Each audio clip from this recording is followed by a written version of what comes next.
Bumped in. Show me the all damn day. Bumped in. Show me the all damn day. Stay at home all damn day. Bumped in. Show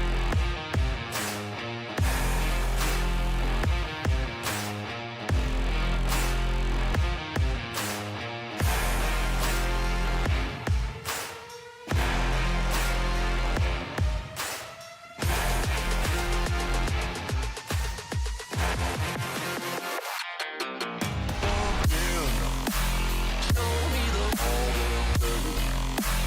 Stay at home all damn in.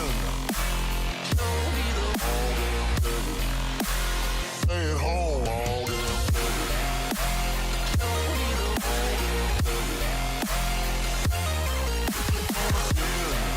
Show me the all damn day. Stay at home all damn day.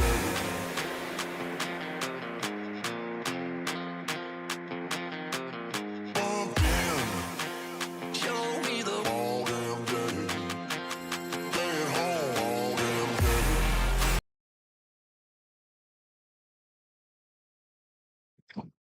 Here we go, and welcome back to New Orleans, Louisiana, as I am Nick Teixeira, joined by Will Stewart here, having a great time at the EDC World Championship. This is our second part of our Sunday coverage. And You got Hi, Will, how you doing? You got extremely local there. Oh my! Well, we We just spent some time in the French Quarter having a good time eating some po' boys, listening to some live music here, and now we're going to have an even greater time watching some great darts as let's look at trips here for a little bit, Will. Yeah, this should be a fun one, and you're right. Yeah, man. We'll just say it. This is a pretty unique, crazy place, and some cool little knickknacks to it. We were just off of Bourbon Street on the opposite street, and kind of went down there, and there's some pop-up concerts, a little parade that walked by. We were like, this is what they say New Orleans is, huh? Yeah, the town has definitely won over our hearts, and we go to a lot of different places. And I thought nothing would top Kalamazoo, Michigan, but here we are. As of course, this is a beautiful town that we are in, and been having a great time here in New Orleans. Yeah, that's one of the benefits of being on site for this event, and right on Canal Street, the historic Canal Street, just right in it's just the heart of everything in New Orleans. So yeah, definitely want to encourage you folks to come out for next year's event, because I guarantee you there's going to be a next year event. This is a successful tournament, both remote and on-site players participating, as we can see here in this matchup, as we've got the team of Danny, Bitten, and Opie taking on Chris, Dan, and Crosby. And Chris, Dan, and Crosby have that R in front of their name, meaning they're playing remotely. That is exactly right. And of course, there was going to be a second year, Will. It's called the first annual, implying that there's going to be a second. Well, of course, we are still going to be on that Fat Bull Master Out format, but with trips, it's a little tricky. And there's for two reasons I'm saying that. One, you obviously have to have 5 players in between every time you throw, and it's going to be harder to get in rhythm for players that are used to playing on rhythm. But two, those count-up games require all 3 players to play on their score, which makes those diddles very fun.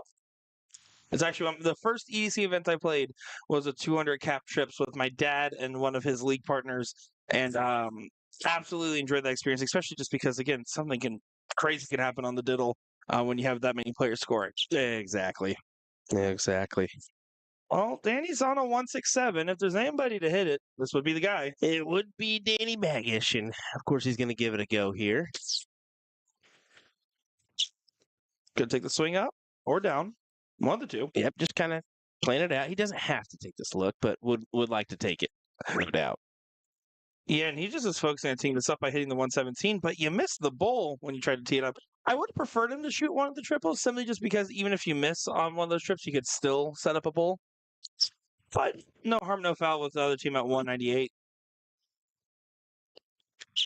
Danny actually, if he does end up out of this trips event, will make the long trek home to Florida. Hey, it was about 20 minutes for me. And just take a ride, why don't you, dang it?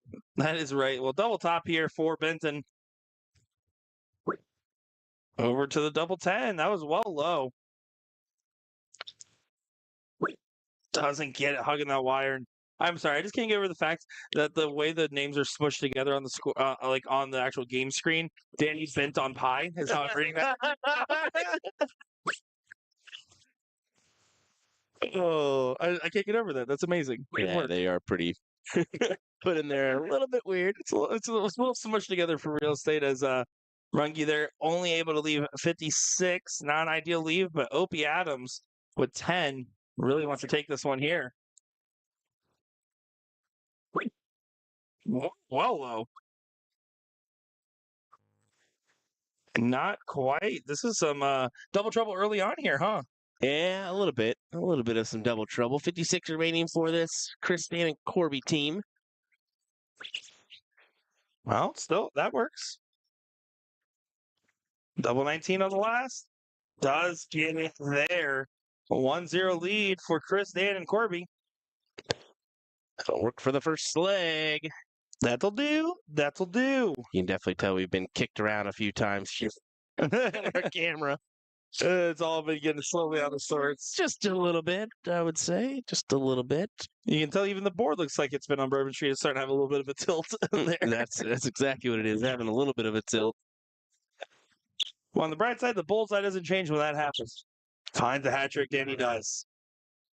I'm actually going to probably go take a gander at that, just make sure we're still taping. Okay. It's kind of concerning. Well, looking at our bracket here, this is a top 8 winner side matchup. Winner will play Arthur, Gabriel, and Jake, the remote team, in that top 4 matchup here. And then currently, a bunch of remote teams playing up top on the top side of this 200 cap trios. So I'm curious to see how this one will continue to develop as it goes along. Guys, I know you are in chat. Say hello. Say hi right now. I want to talk to you. You want to talk to me. Curious how you guys are doing because I know we're having a great time. Been there, does find a load sign, getting themselves well out in front. 134-point advantage means that Dan is going to need to find a hat trick to close the distance.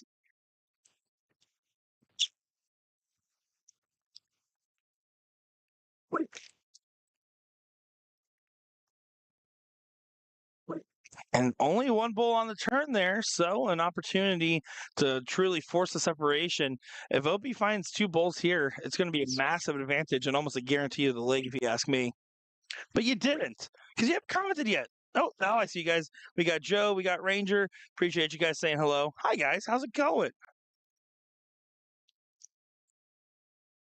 You can see some of you guys running over to say hi. The whole board camp had to shake there for a second.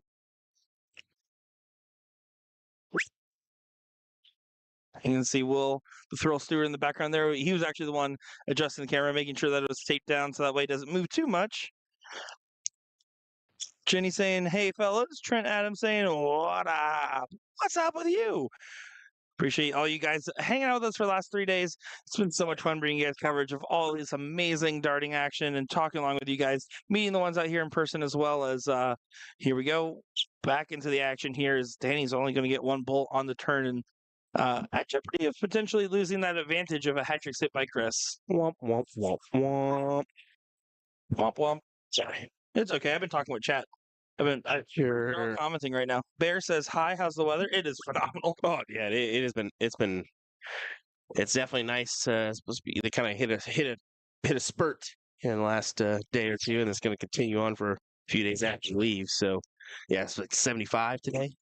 Yeah, it's beautiful outside. And of course, Paul Rogers. Hello, sir. How's it going? When we got up and moving at 10 because we're lazy, and we streamed a little bit later and hung out afterwards. Yeah, it was like 72. It's wonderful, and the break in the heat in Florida, so I'm happy about it for that regard alone. Good shot there from Runge. He was able to close the distance. They were up almost 200 points in this leg, and now going into the twilight moments of leg number 2, it's almost chalk.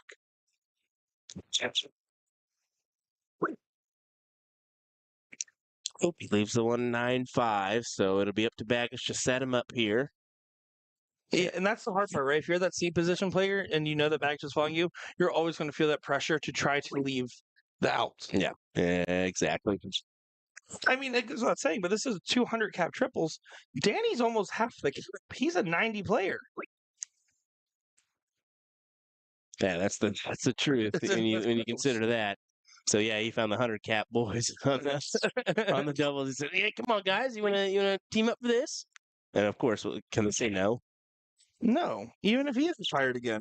With the way he's been only hitting 1 to 2 balls around, I'd say he's starting to look like he's finally getting into retirement form. Well, I mean, fun fact, Danny, retirement it means you're done. You can't pick him up immediately a month later. So you're kind of, let's just say it's your prequel towards retirement. So he's a bit part of darts. Yeah, exactly. All righty. Paul Rogers, how's it going, buddy? Thanks for joining us, everyone. We appreciate it once again. This will be our coverage that rounds out the evening. We've got, of course, this triples, and we'll kind of see timing-wise, but it should work out to roll right into singles potentially as that gets underway about 6 and a little bit after for some other brackets. So A little bit of I wouldn't call it a mistake from Benson, but maybe a lack of focus there. Needed a 6 to leave the bowl. Dropped it to the 10 was a 46 bogey. Left 32. Dan's not going to get a dart at this, though, so opportunity squandered. Single 20, leave 50 is the shot here for Runge. Does leave 50, and we've seen double trouble before for Mr. Opie. He wants to course correct right now. yeah, 32 needed. 32 found. He got it. 1-1 is our score line here. And this is what I really want to see. I want to see this diddle. I think 3-on-3 diddle is so fun to watch. It's just so unique, you know? Yeah, exactly. I don't think there's another tournament circuit where I could think of something like that happening. Oh, look at this. Order change. Danny putting himself last, so that way in the diddle here, he can recover the exact amount of points needed if he has to hit a big one. That is smart. Danny Baggish. Because there's no real advantage to shooting first or third on your own team here if everyone has to diddle. If anything, there's always an opportunity where he just points at him and says, "Hey, you go," and he's like, "But it's been you this whole time." No, and he didn't even say anything. He just went right up and said, "Yep." I think the logic is sound there. I do too, and you can see the attack of the bottom side of the board. It works. I mean, it's somewhat efficient. I mean, well, I mean, the goal was okay. Your B player is probably going up against their presumably A player, and he did a good job of not letting too much separation happen there. The only downside to the strategy is because if you are Danny and you go first and you hit a 180, it can potentially demoralize the other team a little bit. And you kind of lose the shock and awe factor. But here's the deal: if they just hang right with him and Danny hits a 180 at the end, chances are you're gonna win as well. Bada bing, bada boom goes the dynamite. That's what would happen. He's taking the latter of the two, so he knows he's got a little bit of tough work to do no matter what, and you got to rely on them not collecting here. Yeah, I was going to say, you're hoping for a favor now, because if not, you can be mathematically eliminated. So far, 103 point separation, 123 points, 124 points is needed now to get the tie. 125 for the win. So Danny needs to pull out at least a 140 here. And nope. Yeah, terrible strategy. I should have known better. I like the idea behind it, but it's definitely, especially in doubles. Yeah. And triples, I don't know. I think scaring off the other players might do some good. Switching the order right on back.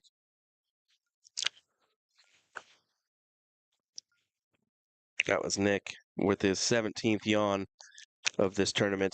Guys, I ate way too much food before starting this back up. Oh, yeah. This dude plowed a po' boy down in like 3.2 seconds. I said, "What did you do, Nick?" He goes, "I don't know. It just..."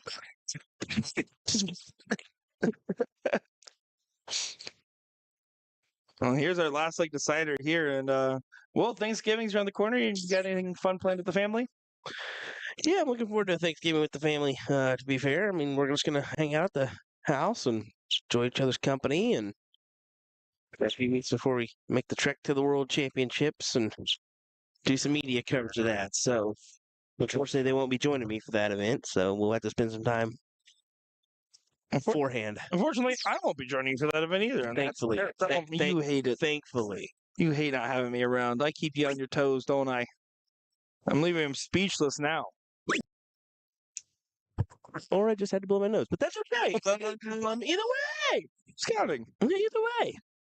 Well, next game so far, Ben, going to try to push for a little bit of separation here. At the very least, we'll have a slight lead. And they've already overcame their handicap there from the beginning.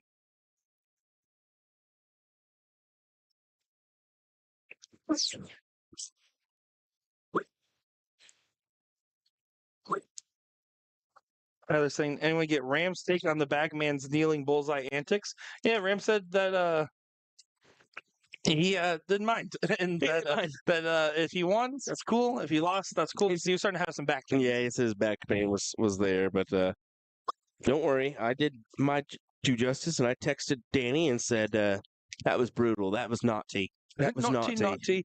Well, they've also, I mean, Ram and Danny know each other for quite some time, so it's not like they were first time meeting. Yeah. I know this is a world's event, but it was not the World Championships by any means. So they were totally cool. Whatever happened, there was just some friends having some fun. And you guys saw it. Danny posted on the EDC page. He is the nicest person.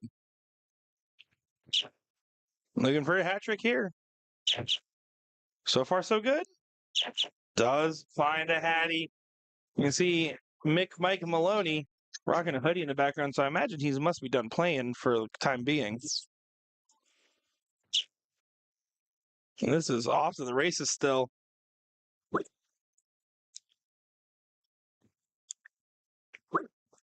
Yawn number. No, he didn't quite get it in there. He stopped himself beforehand. All right, this is your chance, Benton. You need to collect here. 2 of those would be great. 2 collected. Yeah, it does get it in range there, so that way Opie can leave Danny a finish, which is how you have to think about it. Exactly. That's what I was leaning towards. I said, you get 2 here. Possibly Opie does the same. If not 1, you set Danny up for a look. And look at this. Corby not happy with that. I mean, that's a great recovery on the last to find the 1 bull, but to find a 8 and a 1 in the first 2 darts is no good, man. Opie will leave a finish, and it won't be too bad. Danny can hit a 127. Wouldn't be surprised if he utilized one of the cricket numbers first in this throw, just because his philosophy on the 126 is to start 19s in a fat bowl format. I wonder if that's going to apply here with the 127 using either the 20s or 17s.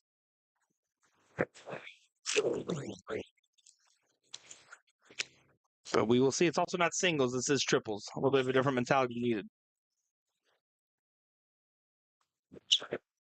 Oh, boy.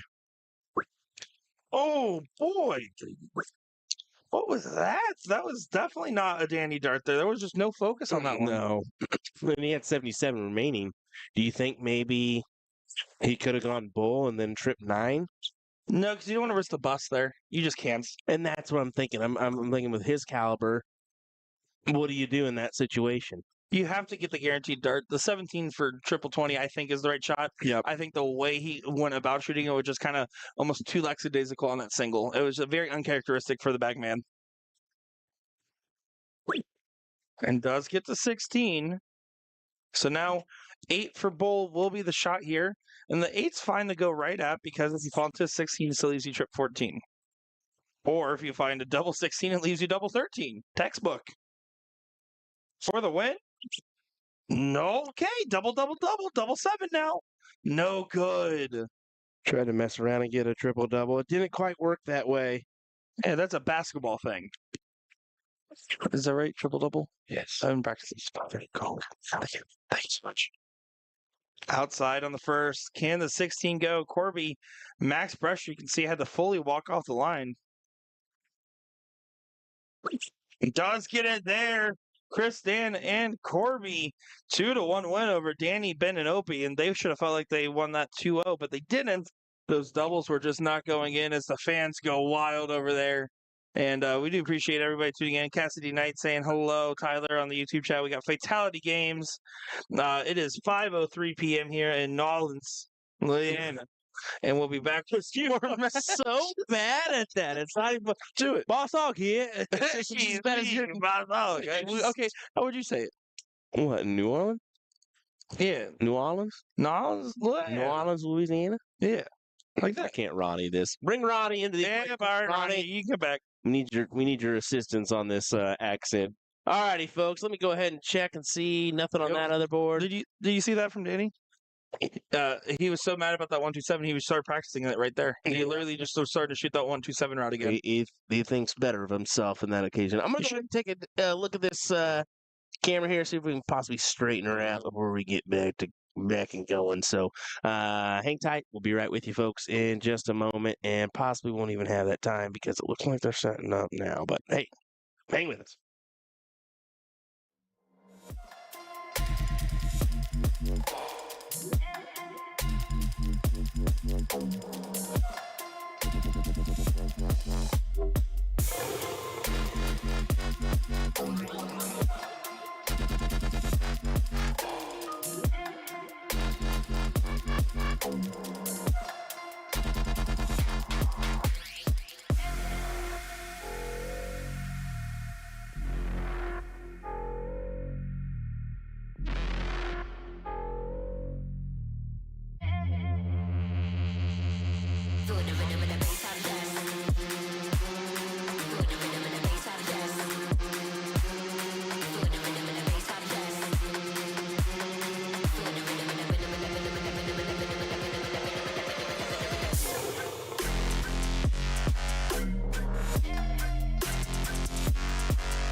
Fun. Welcome back, everybody, to New Orleans, Louisiana. Here, my name's Nick Shred, joined by Will Stewart and the Ghost of Sean Green, as we are here covering some more amazing matchups on our dartboard, and this should be a good one here in our 200 cap trios. The ghost of Sean Green. You like that one? The ghost. He's forever gone. On his way home. Ha ha ha. Take it, Sean. We're still here in New Orleans, Louisiana, enjoying ourselves, and we're looking forward to some more trips coverage. And we're kind of in a predicament, though. Potentially, looking at the winner's side, most of our matches aren't going to be remote. Yeah, go ahead. Go ahead. You've got to look at that. Here's the whole ham sandwich, folks. In the top four, currently, there's Arthur, Gabriel, and Jake taking on Chris, Dan, and Corby, both remotes. So they already started that matchup, of course. And then on the other end here, there is a top 8 match still underway. And in person, it's Jeff, Andrew, and Glenn going up against the remote team of Sean, Ron, and Laura. Currently 1-1. If Sean, Ron, and Laura win that, they play Jamie, Mitch, and Eugene in an all-remote top 4. We're currently looking at a losers bracket matchup right here. This is to get into the top 24. This is Tom, Chip, and James going up against Darren, Tabitha, and Jimmy. Winner of this matchup will play another in-person team of either Clayton, Tom, and Ricky, or Tyler, Jax, and Daniel. So this should be some interesting stuff happening here, as there should be some good matches across the board. We're settled in for that next one too. They've already kind of queued in and potentially looked at the brackets. It looks like kudos to our tournament staff. Yeah, they're working their butts off over there, and let me tell you, there's a lot more remote than in-persons left in this bracket here. So just heads up, folks. But don't fret, in 45 minutes, singles starts. Yeah, that's the truth. So kind of we'll keep an eye on things and do what's best for the coverage and let you know what we're doing. But right now, just continue watching this action here from New Orleans. I think you know this gentleman pretty well here. This is Tom Bush. You know a little bit about him? Never heard of him. Never heard of him? I know his name's Tom. He likes bushes. I'm just kidding. Pigs. No, no, this is Tom Bush of Pickle Pig Darts. He's, of course, a dart supplier, so he's here to help out with that front, but also to kind of be involved and participate and what have you. I know he comes from that Triple D neck of the woods in Alabama.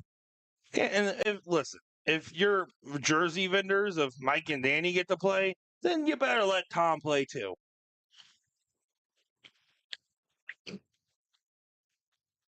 So Junior here, or JR, going to go ahead and finds the ball in the first, but goes a little left and right on the last ones. And this is the man of the hour from earlier, Jimmy Jones, who played so well, complimented by a very talented Jax Burlett.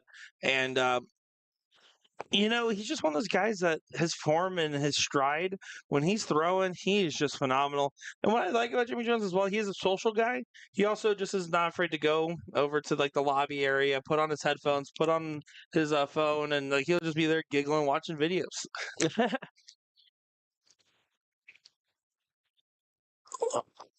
And then that's Chip Pollard right there doing what Chip Pollard does, finding a hat trick there. A very consistent player that is very familiar to those that play in the EDC.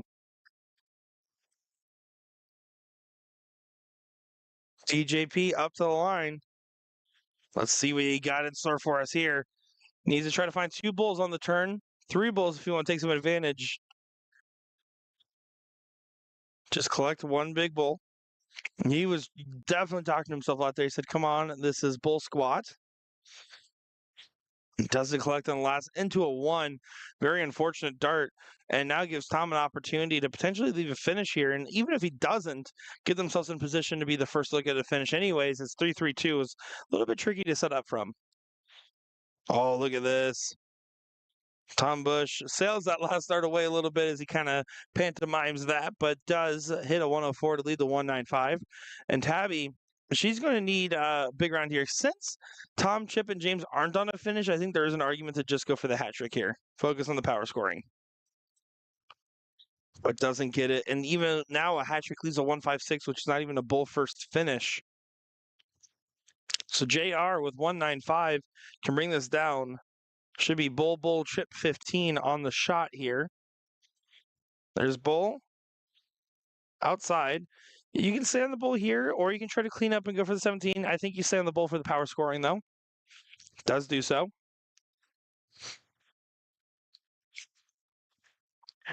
And Jimmy Jones, you just play the hat trick for the 156 here.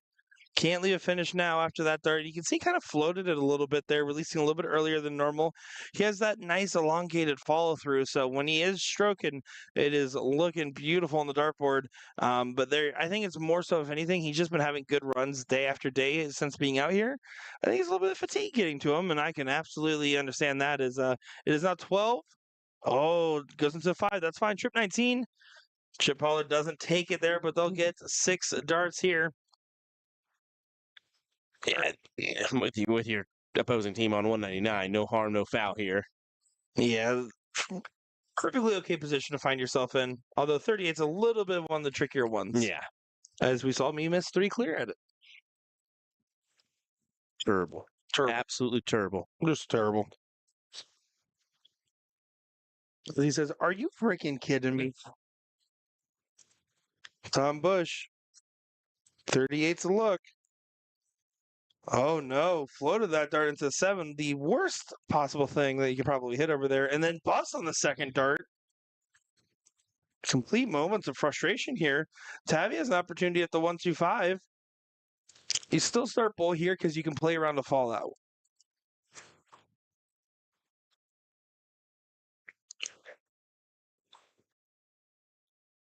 15 now onto the bull.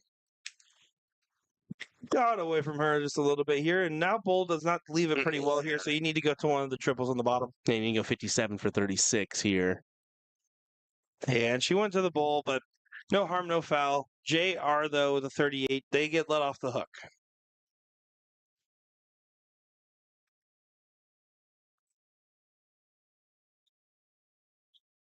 Goes high. Now it's looking for that 317 wire. Finds a 3. Doesn't hit the double 8, though. Jimmy Jones. Bull for trip 14. Trip 14 for bull. A lot of different ways you can do this. Does go for the bull first, trip 14. And trip 11 now. Still possible. He's going to take a moment to recompose here. And doesn't get it there. Opportunities back and forth, left and right, abound. Double 4, Chip Pollard. JR already calling for it in the background there. Over to the double 2. Oh, barely managed it, Nick. Oh, you know what I love there is JR in the background is pointing on dart number 1 to be like, yeah, he's got it, like that confidence. As soon as that dart missed, he puts his hands down and like started looking at the floor, then it hit, and he went back to like acting like he had it up the whole time. Like he never lost faith. I'm Chip and James. Good leg number 1.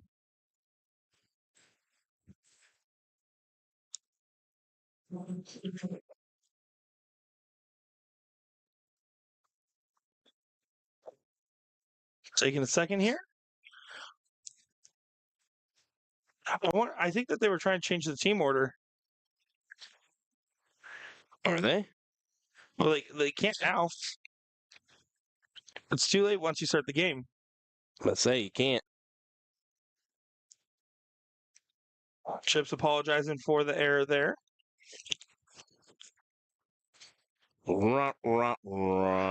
Admittedly, this is one of the only tournament circuits that let you change in the middle of a match. So a lot of players aren't used to thinking about that and just hitting the start the game there. I mean, how often have you been to a tournament, well, where you can change the order in the middle, especially in a 3-on-3? Exactly, right?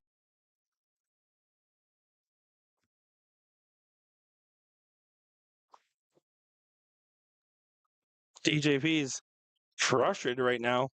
Collects no bulls on the opener and yells explicitives right into the camera. Yeah, not the ideal thing to do, but I mean, You know, counted 3 times in this 2 legs. I mean, it's okay.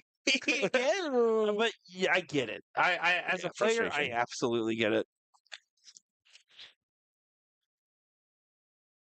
I need more coal. I would like to say, even though Sean Green is not here with us, he definitely left his germs with us as we are definitely starting to feel under the weather. That son of a gun. I hate him so much. Hate's a strong word, and we mean it. I started feeling, I was like, man, I'm kind of getting a little sniffly. He's like, oh, yeah, sorry, guys. And I look at him, I'm like, are you kidding me, Sean? Are you serious right now? As that is Tabby finding 2 bowls. She's serious right now. Tom's going to just try to put some heat on this. Another bowl to help close up that gap here. With trios, okay, when we're looking at the doubles, Fat Bowl earlier on, it's very easy to favor the team going first majority of the time. With trios, it's a different ballgame every single time, and it's really about the team that's clicking the best together. It's so tough because your rhythm is just thrown all sorts of off in this. And you have Jimmy Jones showing his first signs of fatigue. DJP is showing moments of just utter frustration right now. They just haven't had a moment to really click. And honestly, the thing holding them together is Tabitha.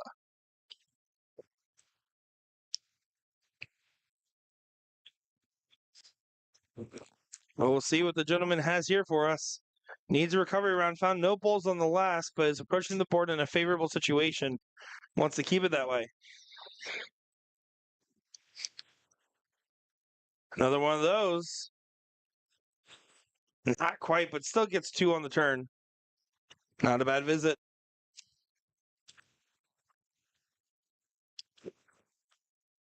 And Chip here just going to focus on closing that distance again, keeping himself within striking distance. Floats that first dart. You can see a little bit better release on the second and the third dart as well, although the third one just going 1 hole high.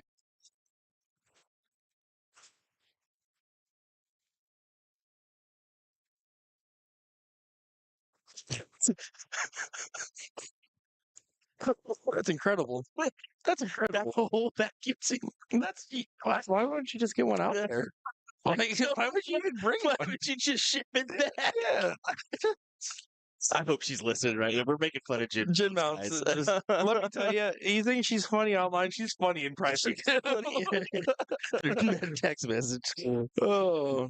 Hey guys, have you ever brought a vacuum sealer across the country and brought back meats and cheeses? Jen Mounts is going to. Sorry about that to everybody wanting commentary on the match. We just had to take a moment to acknowledge that. Jimmy Jones should be able to leave a pretty good finish from this position.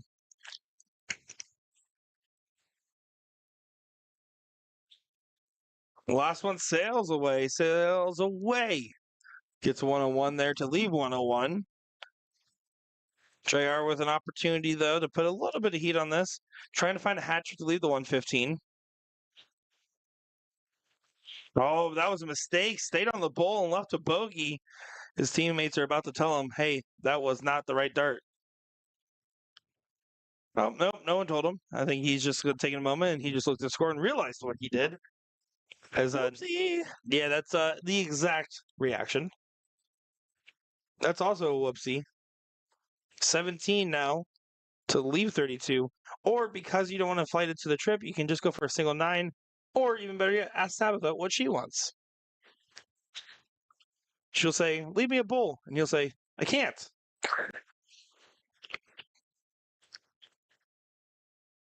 Oh, and he leaves a bogey. Yeah, it's going to be a 2-dart finish rather than a 1-dart. 163 is obviously no good, though. So what is Chip going to do? Just check his shoulders to see if his chip is still there.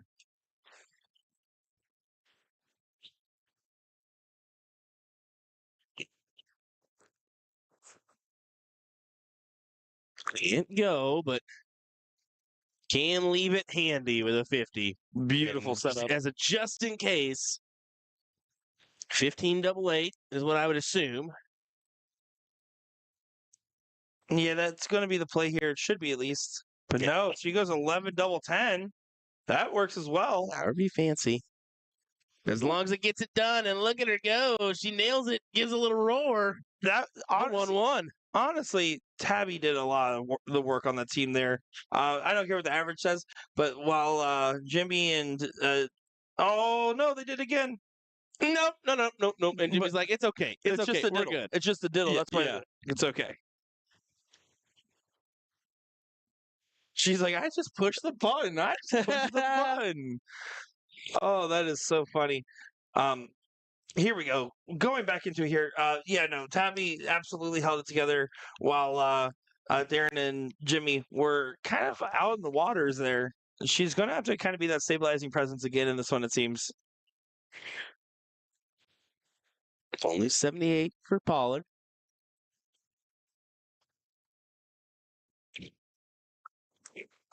Hey, this is an intense matchup right here. As it is confirmed now, it is all remote in our top four, which Yeah. means at least one of our finalist teams will be a remote team. Yeah, and that makes it tough for or of course us and you guys because it makes it more difficult on us to stream it. But we've queued in a few matches already. They've got in the winner of this one will face Tyler, Jackson, Daniel. That'll be on board number 2. Also on top of that bracket, we're gonna get well, it says board 1, although it could If it goes all remote, I assume it could on the go side. all remote. Yeah. I assume And so. what I actually gave them advice. I went up there before I left for just a second to give them before I forgot about it. I was like, because I saw something that they did, and I was like, hey, this would be so much better if you did this instead. And they go, oh, actually, that's a great idea. So what I told them to do is instead of having just the boards in the room, they need to have R1 through R10 for remote matches. Mm-hmm.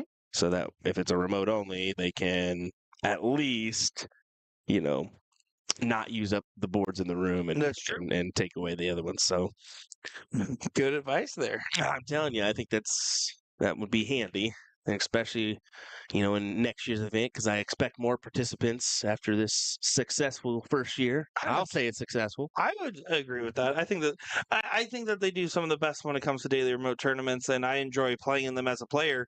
I mean, as a top 32 player at EDC on site, I'm a big fan. Well, Jimmy here just needs 41 points minimum. Hits a trip 14 because he's smart and uses the left side of the board there and gets that one. I will say Arthur, Gabriel, and Jake did cash in a little bit of money. They are in the Hill matchup, and they did beat Chris, Dan, and Corby, so they'll take home a little bit of bounty money. It's going to be a scary situation here for Tom, Chip, and James. And the reason I'm saying that is because, A, as you can see, Jimmy get quite the reaction there. Thanking the Dark Gods for being able to set the team order.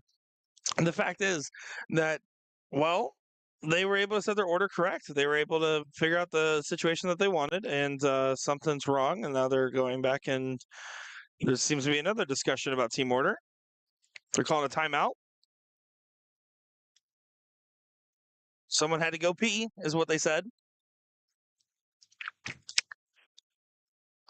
But here's why Tom, Chip, and James might be in a little bit of trouble here. The fact of the matter is that now they have the start order that they prefer. Jimmy gets to go first, Yep. and Darian, excuse me, who has been struggling, gets a little bit less pressure because they're in that B position. I believe it's just Darren. Darian is Darian Ackerby. That would be right. I'm sorry. I'm just sick. But that's okay. I mean, Silly little guy. okay.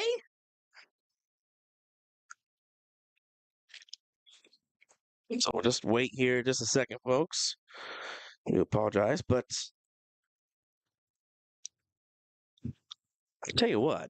Tell me what. We'll continue on with this. We'll continue. So first night, some hiccups, but second and today, so far so good. They're taking advice from players. They're pretty proactive on that front. But not only that, we mentioned the setting of where we're at. You got a casino down the road. You got Canal Street. What it has to offer here. I mean, you don't have to timer run out. You don't necessarily have to. Yep, they just let the turn timer run out because none of them are watching the board anymore. Nope. That's the problem. Anyways, carry on. So within the block, you don't necessarily have to stay at the hotel on site. You can stay at a few other ones. We're actually staying just off site. At the Rubenstein. Yeah, and it's just like we're on the same block. We're literally just around the corner. But yeah, that just goes to show you there's plenty of hotels up for grabs. You can stay on the street. plenty of great food, late night options, outrageous late night options. And it's not just that chain food that you're normally used to. This is down home, traditional mom and pop stores here. Yeah. Well, when Popeyes is the worst fried chicken option, you know you're in a good place. Oh yeah. Oh yeah. So no, absolutely incredible town. I've talked about this on the Bullshooter tour, but with you guys as well. It's cool when we get to go to stops that truly feel like vacation destinations versus some of the stops sorry to anybody that is in Kalamazoo, Michigan, but like the Kalamazoo, Michigans of the world are not as built as equal. And sometimes we get to go places like this. And really, I've been spoiled these last 3 weeks here between being right on the beach at Myrtle Beach to being right by the Falls of Niagara, and then being over here on Canal Street and the French Quarter. I've been loving seeing the world in different places, and I hope you guys, when you pick your tournaments, yes, pick the one that you qualify for, pick the one with the big prize pool, but also sometimes pick the one where it's somewhere you just want to go. So that way, even if the dart tournament doesn't go well, the experience will still be great. And here we go, and into the action it is. Yeah, Jimmy will start us off.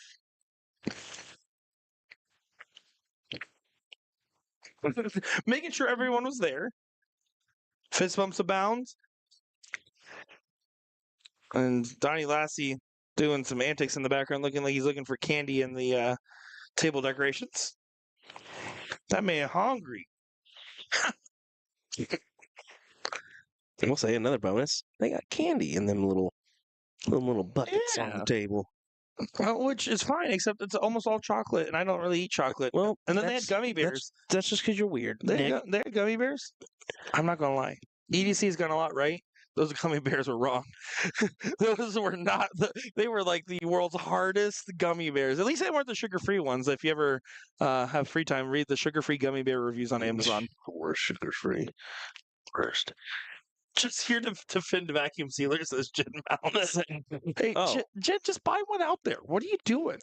Yeah, I mean, I'm not too thrilled with you saying you're going to be bringing a vacuum food back to the UK. I'm going to have to hear that and deal with it. Get one out there, though. That's No kidding. like it has to be more efficient than giving up all that backspace. She acts like there's not DHL, FedEx, or like things that'll handle that for you. Yeah, and plus, I mean, she needs that space in her bag to fit all those barrels she's probably going to sell out there. She ain't gonna sell a single one. I lie. She'll probably sell at least 20 barrels in the UK because people actually know her over there, and that's embarrassing. Because that's Jen making friends Mounts. You know what's bad? I guarantee you, Jen Mounts is gonna sign at least 20 autographs while she's out there too. People will know her when she's taking photographs. Every time someone asks her for one, you should go up and say, "But were you ready for mine?" Every single time. Just make it weird. Do the Nick Teixeira. Make it weird, Will. Okay, I'll do that.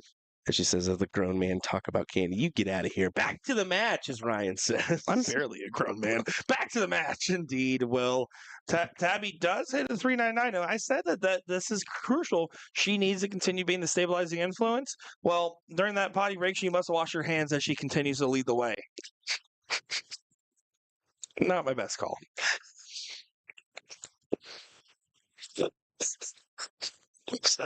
Not the best call by any means. So you could have went with like she goes back to kindergarten, is now the line leader. Like you could have done that one. No. She finished the squatty at the potty, and now she's here to the party. Stop. Just stop, Nick. Here we go. Back to the match once again. Chip, Tom, and James having a look here at 4:03.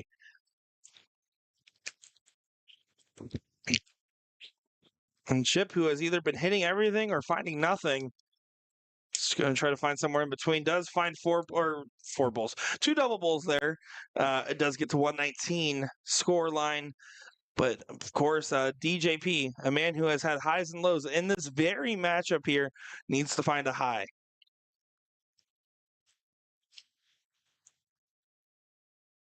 Taking this moment here. Very mechanical thrower, and then has a little bit of a flick at the end of his throw, which kind of leads to, we've seen his frustrations boil over at times. That's because he has so much feel of his own throw and tries to always mimic that same motion. It's hard to do. Does still get a low ton there, though. Yeah. Converts there on that. Up to Tom now. Needs 2 triples here. Bull I and a guess he triple now. could. I mean that is fat bull. I mean, you can just go ahead and hit 2 bulls well and then some, but whatever you fancy. You can do 2 triples. You can do 2 triples. But does leave a bogey at 176 here. So Tabby with an opportunity now. And she's going to take this opportunity. Look at her go. She finds a hat trick Yeah. there, showing you that she is the best on the board. Big shot there for her, man. She is looking great in this leg, man. She has just been, well, she's been looking good in the match, the whole match. The stabilizing Yeah. influence that's really holding the trios team together. Sometimes you got to be the glue, and sometimes you got to be the horse. Here's the horse, Jimmy Jones. Gosh darn it, Nick. Here we go. 12. Outside. Needs it. And does find it there for a 2-1 match win. Oh. And there we go, 2-1 win. Jimmy Jones pointing up to the dark gods on that one as he shows why he's the horse and not the glue. Getting espresso shots and everything, man. Once again, they're killing it. What a glorious hotel. It is. Hey, good shooting there to those guys, and we got a couple more matches coming your way. Go and take a quick look at the bracket here, just see if those matchups are still the same ones we were expecting to see. It should be on board number 2 here. Tyler, Jackson, Daniel going against Darian, Tabitha, and Jimmy. And then on the other side here, Ram, James, and Tony versus Clarence, Alex, and Micah. So there should be some good stuff coming up. Should be just a few moments here, so I assume we'll get back to the action in just a moment's time. I'm the horse. That's the glue. We'll be right back.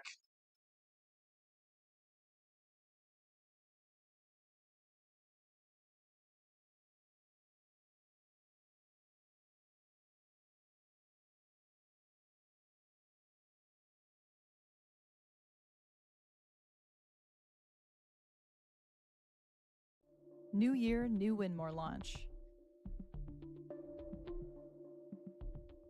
Cypher.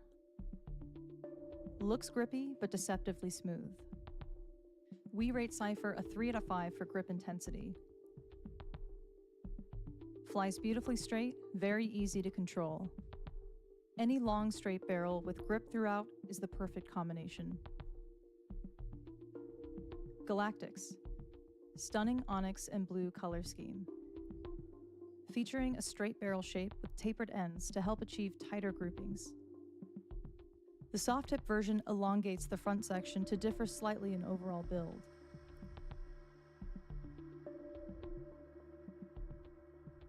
Kairos. A range offering 2 different variants. The key similarity of all options is the unique torpedo shape and center ripsaw grip. Make no mistake, the center ripsaw milling feels like a 6 out of 5 for grip intensity.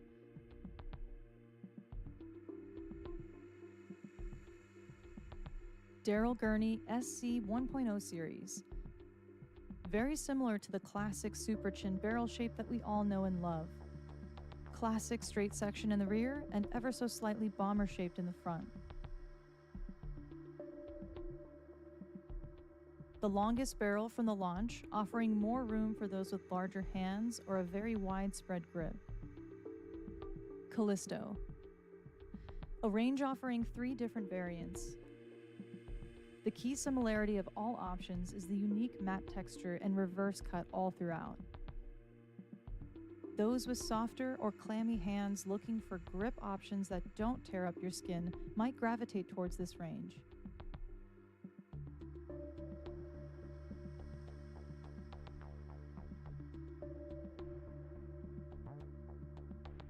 Xenon. An incredible option for mid to rear grippers looking for an aggressive grip reference point. The tightly spaced green-coated radial grooves in the front and rear offer very subtle feel. An affordable option for middle grippers struggling to find a guaranteed push point or any grip style looking for consistent thumb placement in the center. Steve Beaton Legacy Edition. Perfectly split into 2 sections. Modern classic radial milling and signature blue color in the rear, coupled with an artistic and intricate gold front profile. The front section is a little more aggressive than the rear.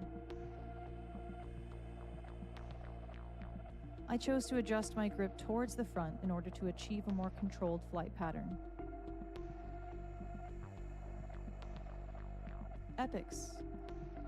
You're blown away instantly by the striking blue hexagon pattern sinking into the natural silver tungsten. Perfect for mid to rear gripper like me, not searching for razor-sharp barrels.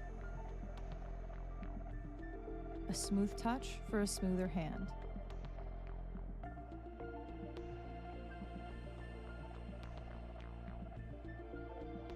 The highly anticipated 2025 darts collection by Winmore. Available now.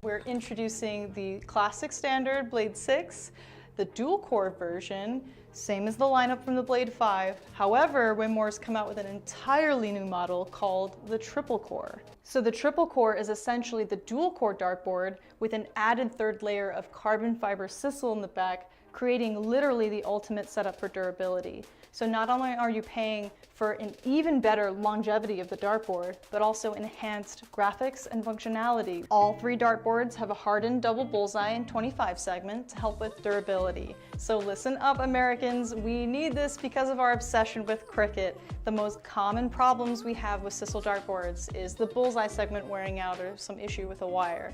So let's just say we're not known for wearing out our doubles. All three dartboards come fitted with the 3 rotor-lock wheels to help stabilize the board to any wall surface. But the adjustable wheels make your life so much easier because they allow you to rotate your board super quick and easy. You just loosen them, rotate, then tighten them again, then of course fix your numbering.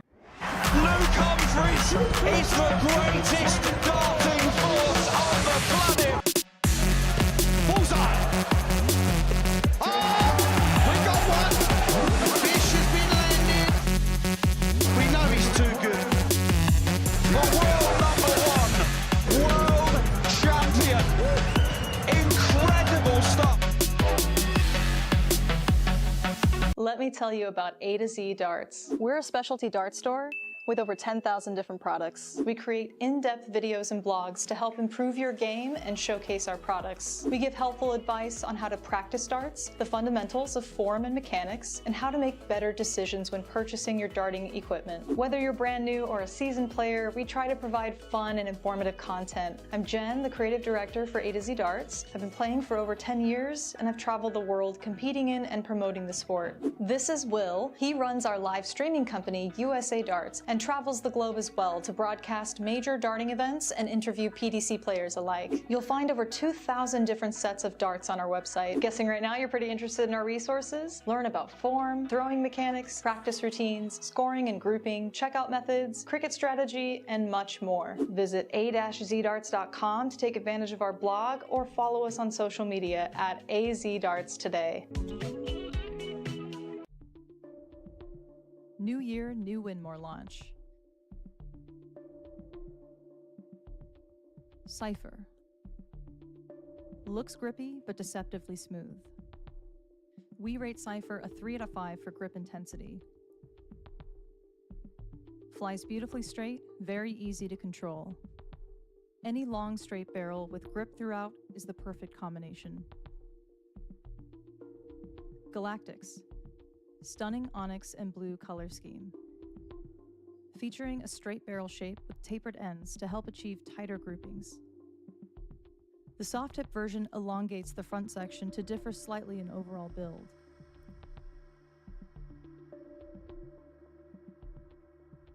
Kairos. A range offering 2 different variants. The key similarity of all options is the unique torpedo shape and center ripsaw grip. Make no mistake, the center ripsaw milling feels like a 6 out of 5 for grip intensity.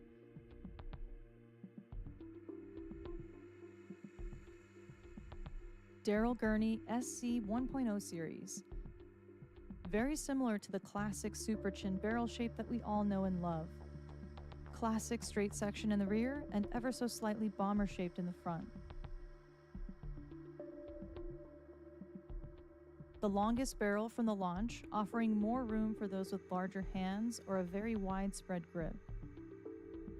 Callisto. A range offering 3 different variants. The key similarity of all options is the unique matte texture and reverse cut all throughout. Those with softer or clammy hands looking for grip options that don't tear up your skin might gravitate towards this range.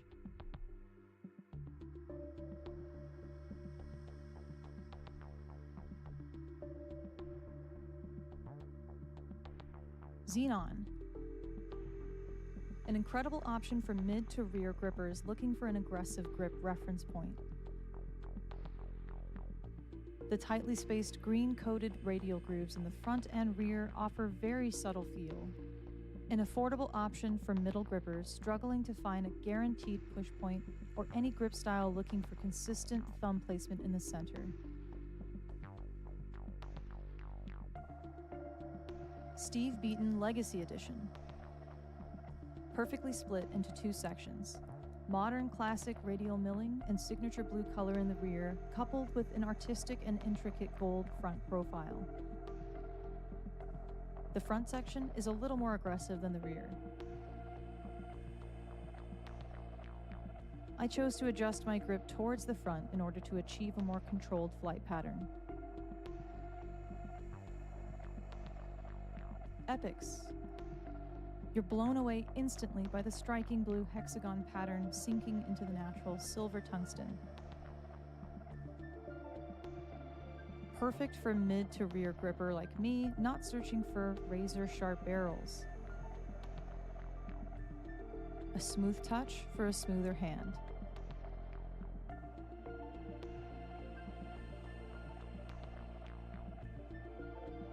The highly anticipated 2025 darts collection by Winmore.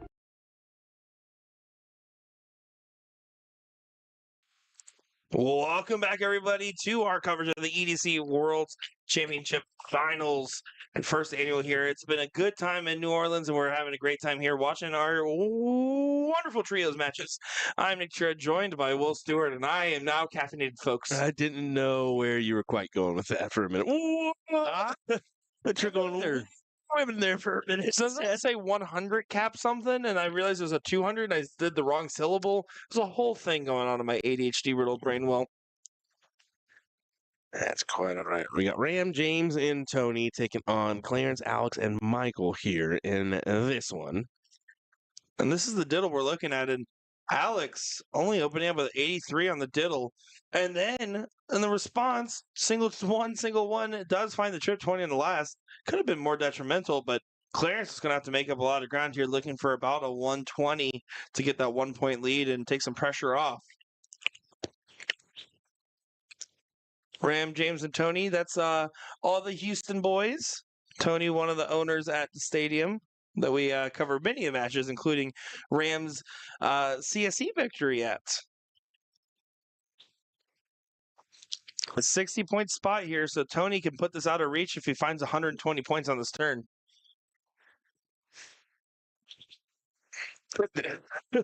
Definitely not. That's funny. Let me adjust here. Did need a 120 to push it out of reach, but does not do so. So this is still beatable, and way more beatable than I think Michael was expecting. Exactly. He's got to collect here. At least 1 triple. Yeah, looking for 90 points here.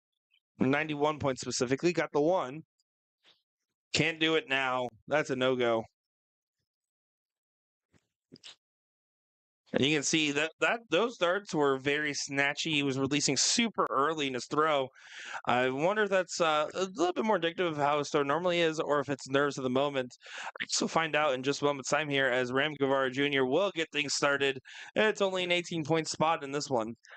Yeah, not a big spot by any means, and look at there, Ram, especially in the 200. I wouldn't expect a huge spot. You're not going to get a big ton one, I don't think, here in this one.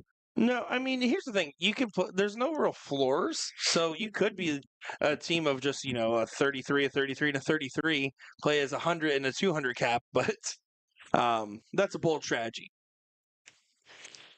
I believe the max that you can get spotted in this, because I've seen it before, I believe is 200 points. I think it's a 200-point max spot. Yeah, that ain't, So you would have someone start at 901. that ain't going to happen. Not here, not today. But in some of the I think daily that's the max tournaments, it'll- I've seen it. I think that's the max it'll do. I don't think you can go 1,001. Correct. Yeah, because I've had that happen to me in a steel tip league handicap where I was starting at 901 and the opponent was starting at 501. I said, this is not fair. Were you playing a blind lady? I wish it was, because I would not have lost that match like I did. I started off with, I think, a 140 and just got obliterated. Yep. Yeah, I think the opponent had a 15 dart leg, and I was like, "Yep, this is That was not even fair. This is lame." And that's why 1001, 1501, whatever have you, it can stay practice Yeah, games. yeah. It is tricky when you're looking at an all-in-one day like this today. Pretty much 95% of the time you're playing darts today, you're going to be aiming at bulls only. Yes. It's hard to stay focused when you're just doing something. I would argue to say that repetitive. It's hard to stay focused with the bulls, but not only that, but the triples format. It would be hard for me to focus in throughout the day, because I'm just like, it doesn't feel like I'll say it doesn't feel like I'm in a match. You know what I'm saying? Yeah. Because you're only coming up 1 in 5 times now, or 1 in 6 times, sorry, rather than every other turn, or even in some doubles matches every 1 in 4, You're not wrong there. The Ram is right there, finds a hat trick on the board. Spellman can close down the distance a little bit, but not all the way now.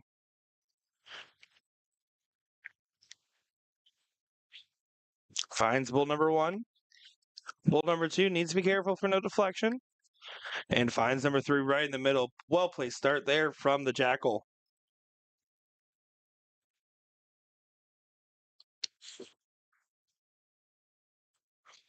And now Scrappy over here going to try to go ahead and leave a not-so-scrappy finish, and that's exactly what's going to happen. Deflects on the last dart, but that was kind of out of control on the board's part. He did it just fine with the throw. 129 versus the 301. Now pressure for Clarence to try to set up, and you're going to be feeling that heat a little bit here. Yeah, definitely so. Oh, but it says what? He misses that last dart to leave a checkout opportunity. That is very unfortunate, as Tony's going to come up looking at 129. And if Tony doesn't hit it, Ram gets the next shot. Exactly, and that's the benefit here, is Ram will be coming up behind him to clean it up, and most likely that's going to go. I did have a good conversation out there with Valerie, who was in attendance, Valerie Guevara, and just kind of, this is the first time I've ever admittedly seen her. So there was a big pile of wrappers from Candy Okay. in front of where Ram was sitting. I said, "Is that all from Ram?" She goes, "Uh-huh." And I said, "Well, give me some of them damn M&Ms. He's ate everything. He's won everything else. He can at least spare some of those." Took him and ran. That's awesome. Because that is a fact. He is just really taking hold of the reins here in 2024, winning some impressive titles. I mean, the TOC event, CSI, and then, of course, The Plastic Tip President Series. Yeah, your CSC Challenger Series. Presidency. Yeah. It was a huge success from him. It was grand. We saw that guy walking around the street. There was a Trump impersonator. Well, Ram, 2 bulls. There's number 1. Yeah. Not quite on number 2. Ooh. Does mess it up. But look at the Good. opponent's score, though. Yep. Alex Spellman on 1-7-2 can't do anything about this one. That is unfortunate. That that last individual came up and only collected on 15. Michael in the chat saying, explain to me why throwing bulls only. Well, you will see moments where these players will move, but this is a fat bull format, which means that the 25 is also worth 50 points. So it's full 50-point bull and is master out open end. So they can get on anything and they can get on bull, triple, or double. And the reasoning for that is this is a capped event. So when you really think about it, chances are this allows everybody a chance to play, whether you're maybe a little bit newer, inexperienced, or what have you. It allows you to partner with maybe somebody who's really good, like an Alex Bellman or a Ram Guevara. But yeah, it keeps an equal playing field. You just go big bull and go from there. So Well, look at the body language. Michael right there trying to calm down Clarence. Clarence feels like he lost that one because he didn't hit that hat trick, but he was right on the wire. If anything, Michael's probably saying, hey, listen, it happens because from that situation did not leave a finish either. And you kind of just have to have a short memory and move on with the game. You know Alex Spellman well. he's got to. So we got Jamie, Mitch, and Eugene taking on Arthur, Gabriel, and Jake in the Hill match right now. That's an all remote matchup. So don't be sitting there thinking, oh, why did we get in that match? Well, we can't. Sorry. Well, we did get 3 in the black there for Ram. Not worth any extra points, but boy, was it cool.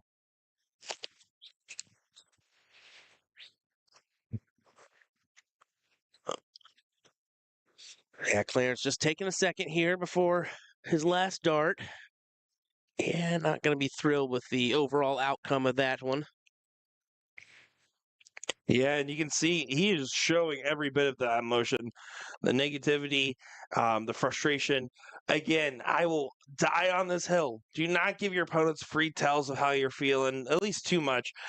I will pride myself on the ability. Yeah, you guys might think I'm crazy on the Aki, but I'm at least always crazy on Aki, whether it's going good or bad. Consistently crazy. So you don't know what's going on in there. Is you do see a big hat trick hits from Scrappy. Michael going to try to close this distance down, but this is shaping up to be a dangerous scenario. And you can see with his throw, it's super gitchy towards the end of it. It sets up Gitchy? fine. Gitchy goo means I love you. Glitchy. Gitchy. Gitchy? Gitchy. I don't know about that one. It's a word. I don't know about that one. Help me out, chat. Gitchy. I just don't know about that It's one. like gitchy. Don't know about that I'm one. going to look it up right now. You think Piddlenunk's bad?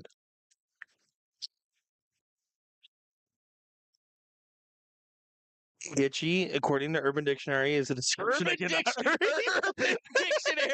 Exactly. Exactly, folks. You heard it. Yeah.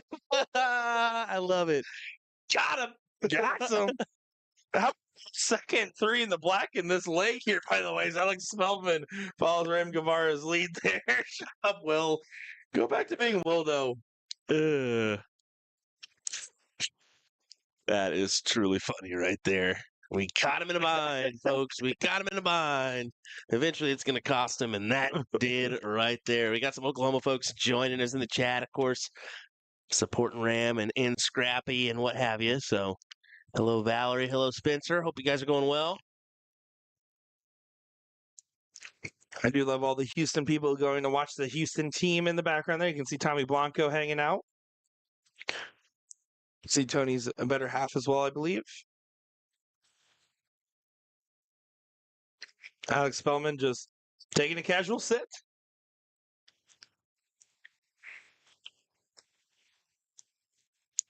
And it does look like they're starting to call those singles matches as it's starting to get underway out there. It's 6 o'clock. Oh, man, they're not. They're right on time, aren't they? Charles, I do know that Gitchy Gitchy Goo is a song from Phineas and Ferb. I did know that much. Michael needs to leave a finish here for Spellman.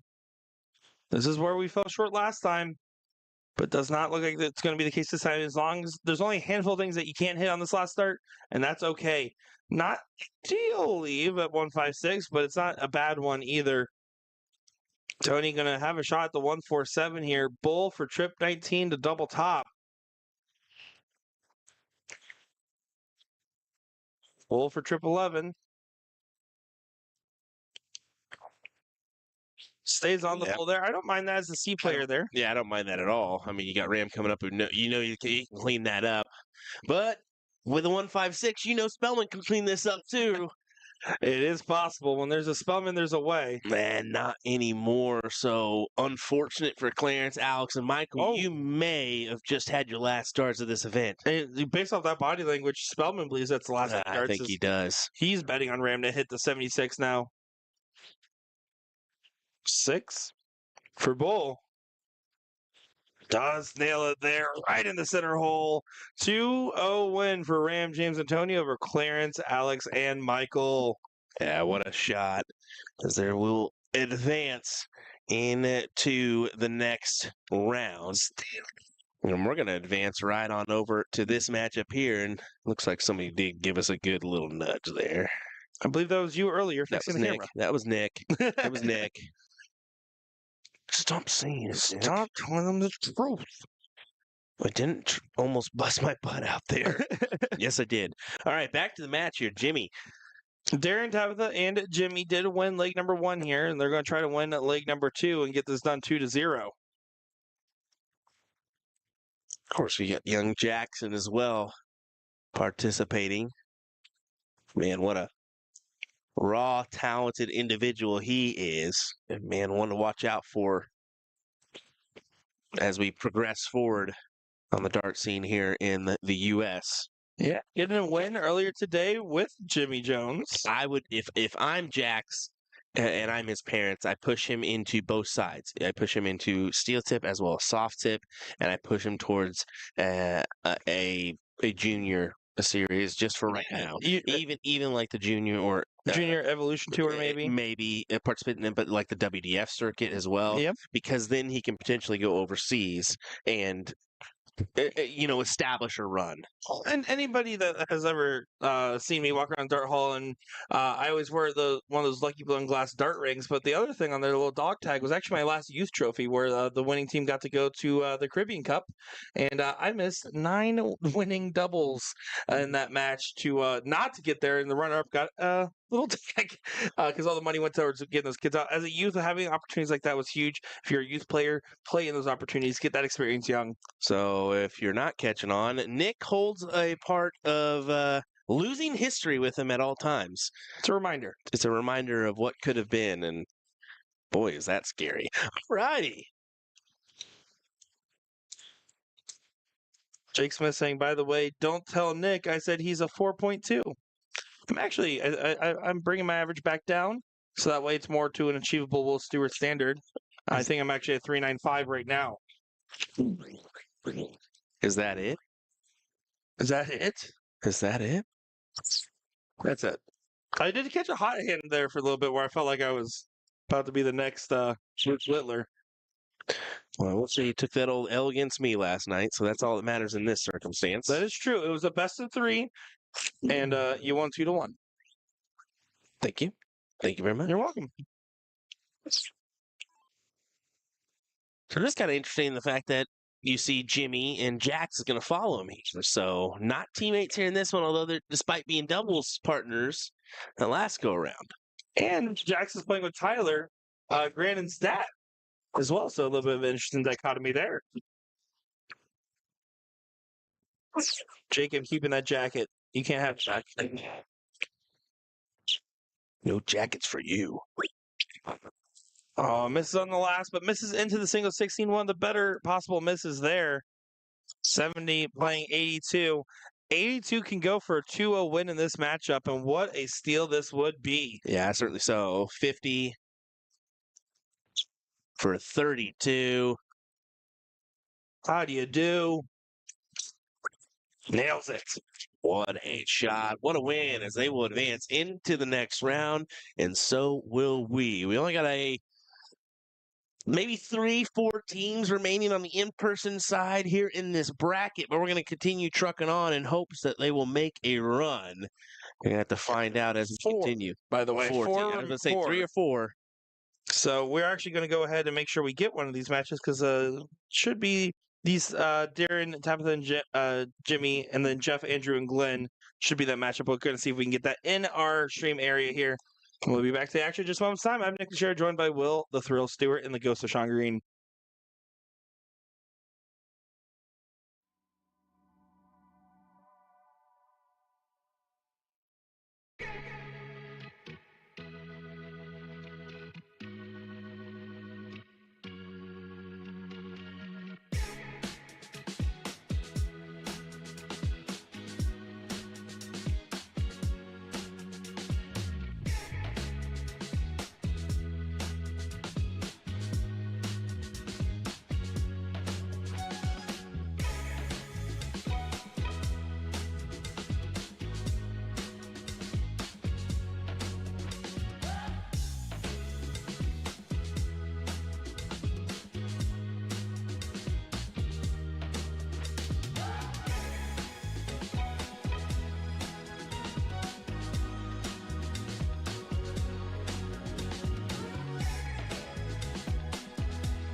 Here we go. Time for another great matchup here on our stream board. I'm looking forward to it. My name's Nick Teixeira, joined by Will the Thrill Stewart, and what should be a thrilling matchup here between Darren, Tabitha, and Jimmy, and Jeff, Andrew, and Glenn. I'm really curious to see how this one plays out. Andrew Hammock was absolutely electric yesterday, nearly besting Alex Spellman in that final. And I want to see him channel that energy again today. I certainly do as well. You mentioned we're in a predicament here, though. We have 3 teams remaining on the in-person side. We will have 2 teams remaining after this one because, well, they're playing each other. Yep. And then they're in the same side of the bracket as the other team. So potentially, After this match in the following round, there will be 1 in-person team left in this bracket, guaranteed. Guaranteed. Which means that by the time it hits the 5th through 6th portion is when that is guaranteed to be the case. And it could potentially, by the time we get to 4th place, be remote only. so just a preemptive to let you know where we are at. Does stink, but at the same time, that's part of what you're going to get here with this unique event, being in person and remote. Not every final is going to be able to be seen here on our coverage because of the remote aspect. So And it's also okay because our singles is just not getting underway. The women's singles just started as Jeff, Andrew, and Glenn do win the little there. Andrew's been absolutely electric, like we already mentioned. Tabitha's been very handy and making sure the team stays stabilized. She's only a 20-point per dart, but has been throwing well above that, pretty much leg in, leg out. Looking forward to seeing if she continues to bring up that level of form here. It should be interesting to see the dynamic of these different dichotomies. A pretty significant point spottage here. 85 points. That's nothing to slouch at there. That's almost a full average turn. Basically forces Andrew to always have to start off well.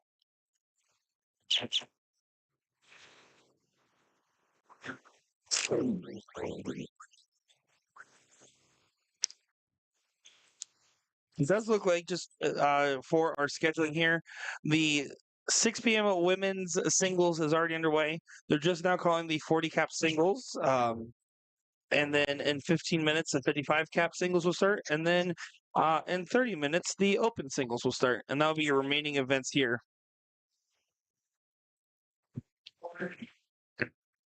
some 40 cap calls here.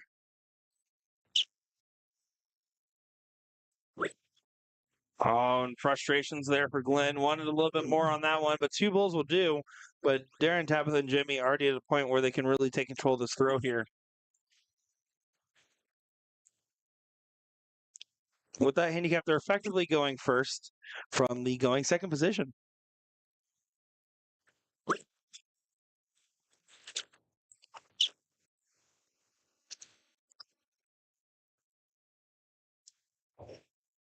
This 70 on the turn, feeling frustrated. Yeah, Jeff.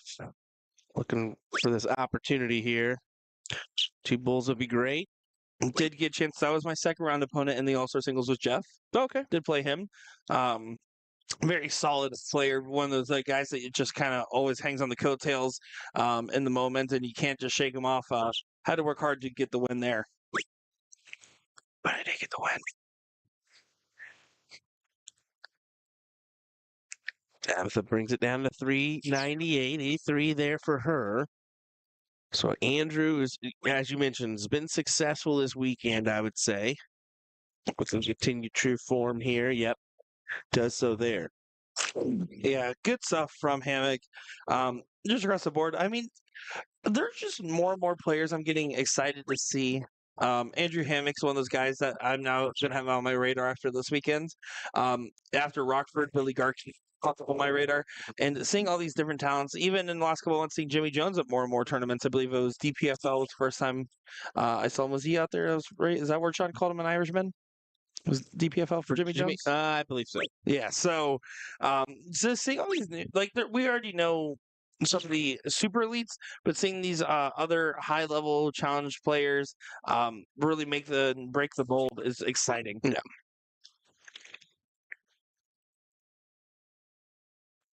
TJP in a decent position here. Still ahead, but the cap has been reduced that they were given at the beginning. I would be okay with him staying on the bull here. He wants to move to leave a finish.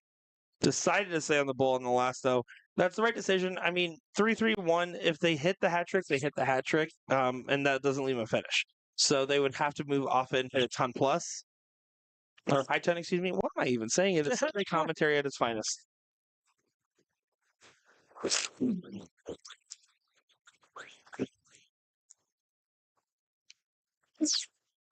Tabby here, going to try to leave a finish. He's been resilient so far.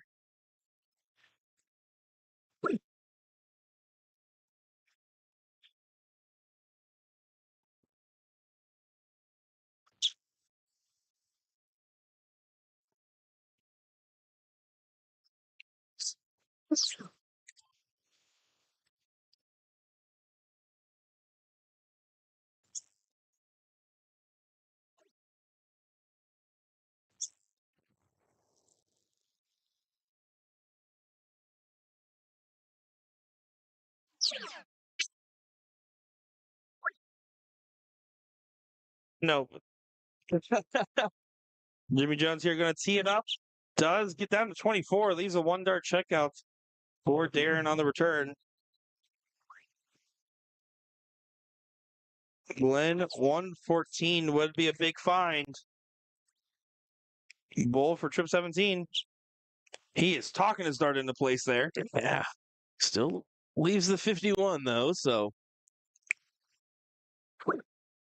Oh, it was a good look, even with the step on the throw there.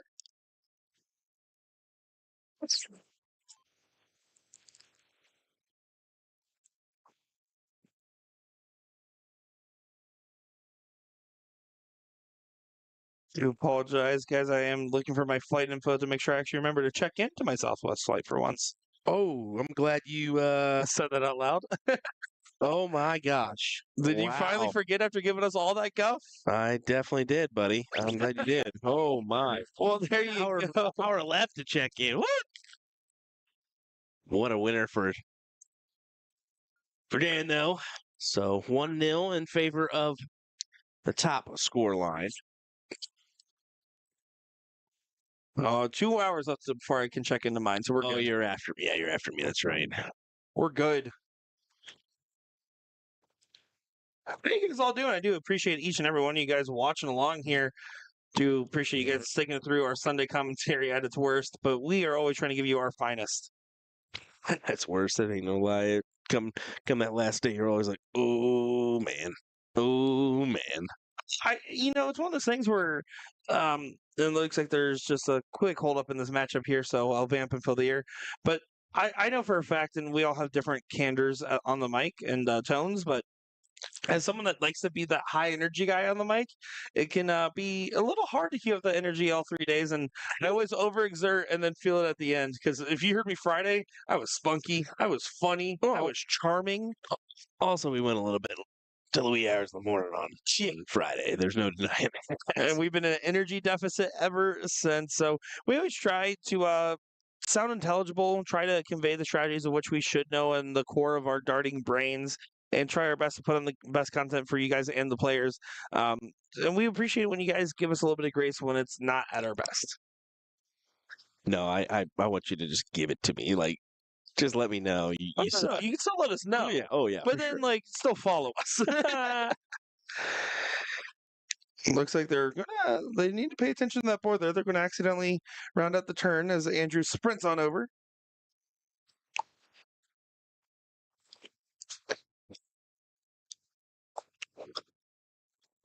There's that time on Sunday when people are like, "All righty, necessary rules don't matter."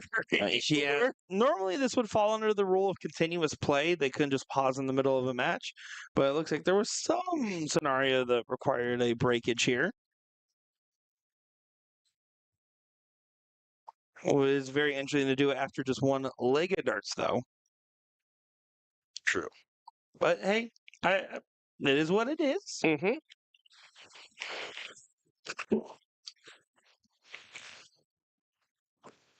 See the players here just kind of all waiting with anticipation here for Tabby's grand return. Giving some fist bumps. It looks like she must be on her way back, so they're going to go ahead and get things started here. And Andrew just nails the bowl like nothing happened. That board wasn't beaten out and that it was about to round out. Not at all. Just nonchalant hat trick there from Andrew. Love to see it. How about that? Dominic Palmieri in the chat saying, "Yo guys, Stacy Casinos here." Well, hello, hello. And a hat trick falls, hat trick to get things going here. It is one apiece in this one. Oh, Triple D passed out on the couch out there, I guess. Is he? Is he It doing looks the like porky? in the old lobby. Oh boy. Hey-o. Told you that old Sunday will catch up on you. I could use one myself. Yeah. Ketchup, mustard. Really, that one guy? Yes, I didn't know what that That's meant, it? but whatever. That's it. That's how you know Will is getting tired, is when he thinks I'm funny. Yeah, exactly. You're not supposed to. Exactly. Darren unsuccessful there in his first two. Could clean up with the last, but I think you needed more out of that turn. Yeah, well, it's up to Jeff to try to punish this one here. Just one bowl and does not regain the lead here. But that handicap has kind of come into play just a little bit. Tabby going to just try to focus on getting a solid scoring round once again.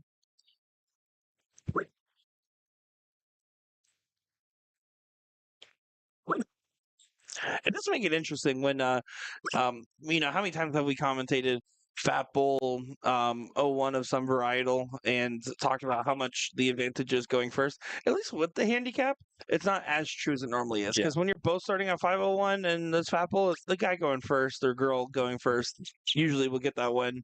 When it's a handicap, it's at least a little bit more plausible to see some different ranges there. Yeah.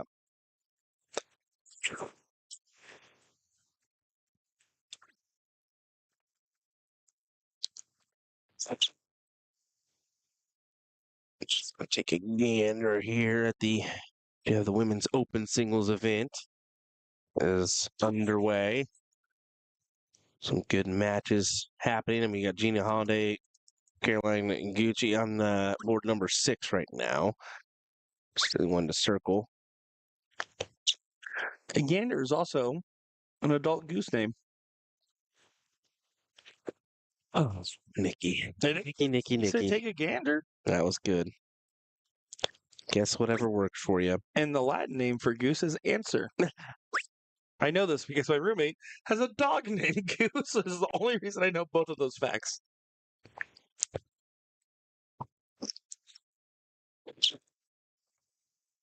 Rams, James, and Tony await the winner of this one. Which for another all-in-person matchup then. Yep. Our last all-in-person matchup in this bracket. Jeff finds a hat trick there. Big shot as now Tabby needs to find the hat trick to leave the 164. We've seen her hit a hattie already, though. It looks like Jamie, Mitch, and Eugene did grasp the hill. Guys, that was finally not Nick DeShera yawning for once on the mic. Let's go. Not me. I never yawn. What are you talking Let's go. As Tyler Dynamite dropping in the chat here says, have you ever used back to the match in your regular life? Back to the job or back to the dishes or back to the laundry. I like that. I want to start doing that around the house. Andrew Hammock does find 150 to leave 32.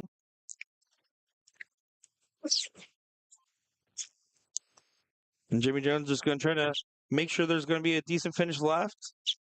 Leaves the 127 in case this doesn't go, but Glenn's going to want this one here. Double 16. Outside. Outside.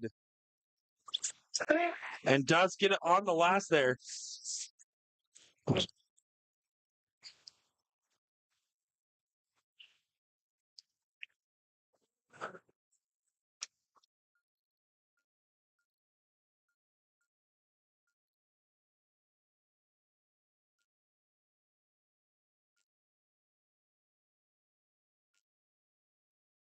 Was concerned there for a second. What the heck got you, buddy?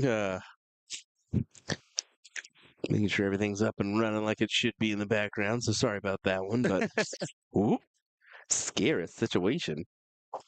I love the way you worded that there. It is 1-1 here. And then now we're going to be going on to that favorable count up. Favorable or maybe fateful, as it is going to be imperative for the Hammock-led team to try to get the start once again, knowing that they're spotting as many points as they are.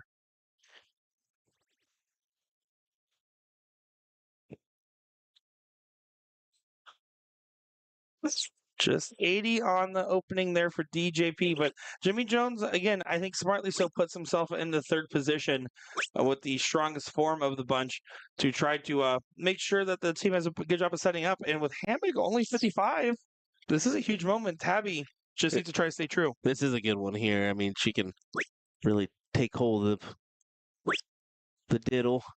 And I like this, just a little bit more conservative, floating the starts up a little bit. Last one gets away from her, but now this is even more ground that Glenn has to make up before Jimmy Jones goes up and throws. Yeah, 70 points is the difference here. Big find on the last. That was big with the last dart. Keeps them right in line with each other. So Jimmy coming up to the last round of this score line. He needed 174 points to make it mathematically impossible to lose. Oh, that's a good ton. That is a good ton. Forces Jeff to pretty much collect on 2 here. There's the first. Needs another. What a shot from Jeff, as he does take the count up leg here, or the count up, or the diddle here. Yeah, that's going to be very impactful potentially, as let's be honest, when you're spotting 85 points, going first is imperative to try to close that gap immediately. Exactly. So here we go. Hammock will get the start here for us on this one. As it's becoming a full-blown snot fest back here, folks. I'm sneezing. Will's having a runny nose. We're trying our best to hold together. We spent too much time walking around. I don't normally call it out like that, but I feel you, brother. I feel you so much right now. Just hate Sean instead. Oh my! Good hat trick there from Hammock. Not sleeping on the hammock on that one. He chose the futon instead. I actually am a big fan of futons, as we do get a 150 there from Mr. Jimmy Jones. I got horrible nightmares of college life with a futon. All of high school, I had a futon. I wanted my room to feel like an office. That's true. Even for last year of the CSE. How about 3 hat tricks in a row? 9 bowls of perfection. No futons needed. Or hammocks. Or any other sleeping apparatuses.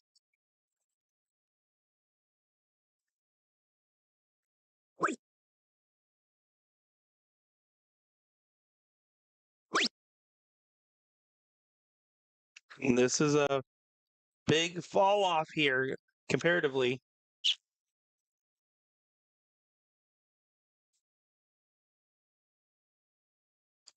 So Jeff now has an opportunity to really push away. Remember, they had to start 85 points higher. They've already effectively closed that gap here. Troy Leroy asking, "Where's Mick?" Are we doing enough for you, Troy? You never ask. You ask where Big Boo Man is. You ask where Mick is. Where's Little Boo Man? Yeah, come on. Where's Bill the Thrill Stewart? Anyways, he's out there selling jerseys, I believe. Not in this event still. He might be. I assume he's playing open singles, and that should be starting here in about 15 minutes.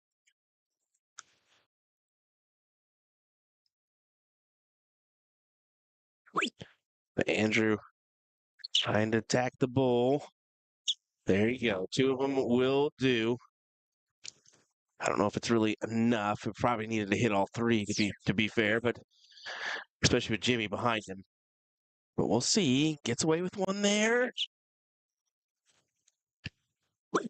Oh, and gets away with another. So really, yeah, keeps in line here. It's almost neck and neck.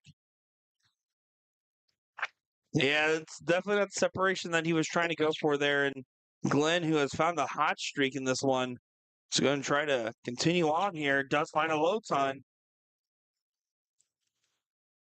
As Troy then says, "Hello, little boom man. Always a pleasure to hear you on comms. Thanks, buddy."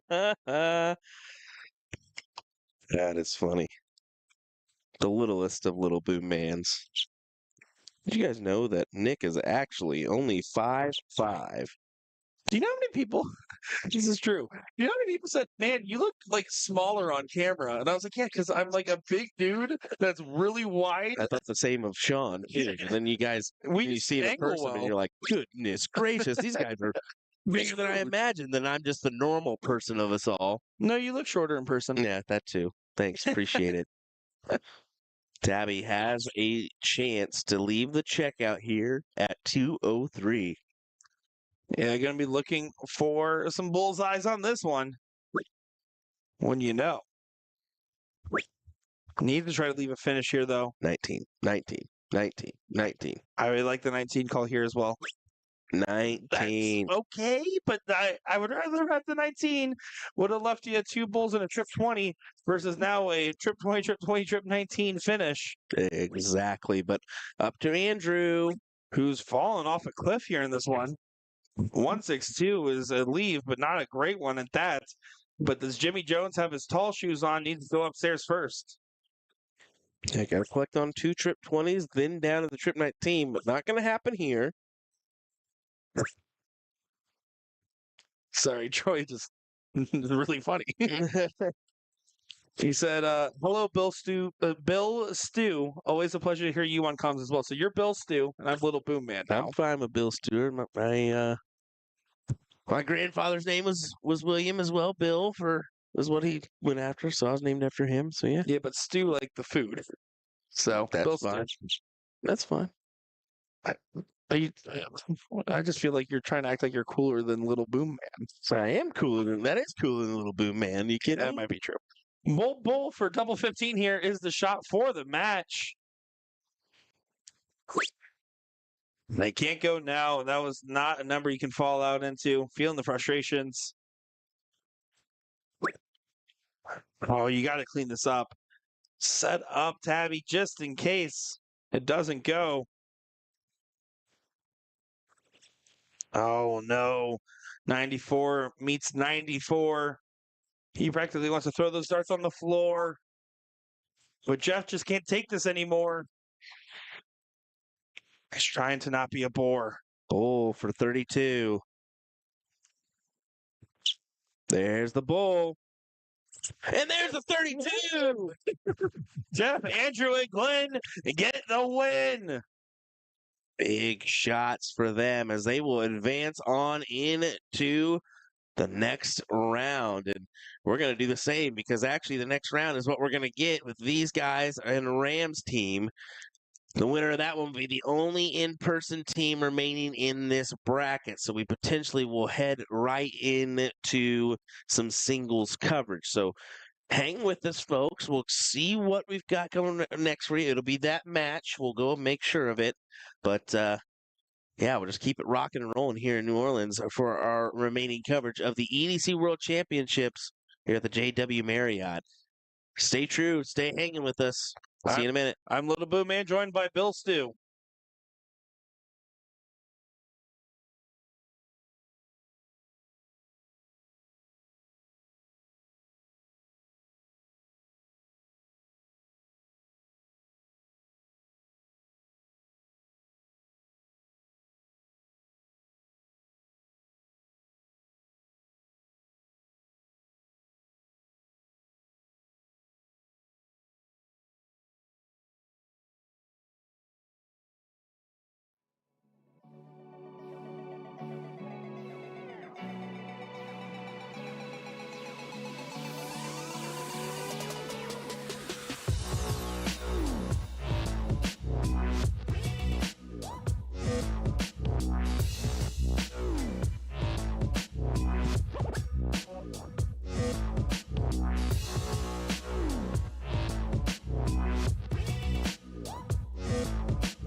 powers.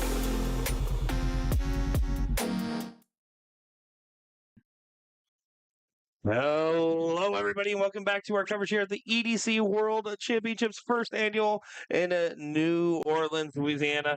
My name is Nick, joined by Bill Stu here. Looking forward to covering some great darts here, and I do apologize about that delay. We were just getting everything underway with those singles brackets there, and now it should be off to the races here. Well, Dominic Allen DeShera, it's nice to have you here. Thanks for joining us on the call as Scrappy throws in a good 140. Now, Dominic, I want to know what's your social security? No, just kidding. 302-020-174. Okay, that was way too fast, and I hope that you really didn't just give that out to No, everybody. obviously that wasn't my real social security number. That was my dad's. Oh, okay. But we can't give you his number. 407. I can't believe you leaked the Jen Mount's business email on your video the other day, by the way. That was 10 out of 10 work, sir. Well, I 10 out thought of that 10. was just knowledge for everybody. My bad. No, But, it is, but like, you know how lazy people are. They're not going to go look at the contact us section. So here we go, folks. Our count up. Jeff not having to do much here in order to best the score line of the number one player. So get it as high as you can here. There you go. Yeah, once you're mathematically guaranteed after one dart thrown, it will end it for you. So it didn't matter what he hit there as long as he got over the 169. And here we go, 12-point difference into this one. Should be a good matchup. Hammock has been impressive. Guevara has been impressive. This should be fun across the board here to see who continues their run along.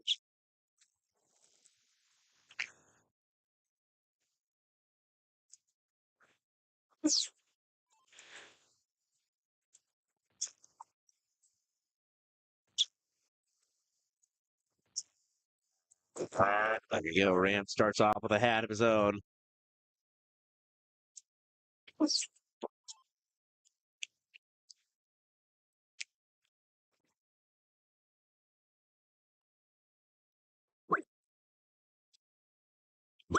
Glenn, who has had moments where he's been a real fire plug, Oh, yeah. he's going to need that energy here. He plays very emotional, plays on top of everything. I actually did talk with Scrappy over here before his last match, and when I was talking with him, he's like, "Well, you know how I got the name Scrappy?" I said, "Because you like to get in scraps and fights?" He's like, "No, never been in one." I was like, "Oh, that's a good start."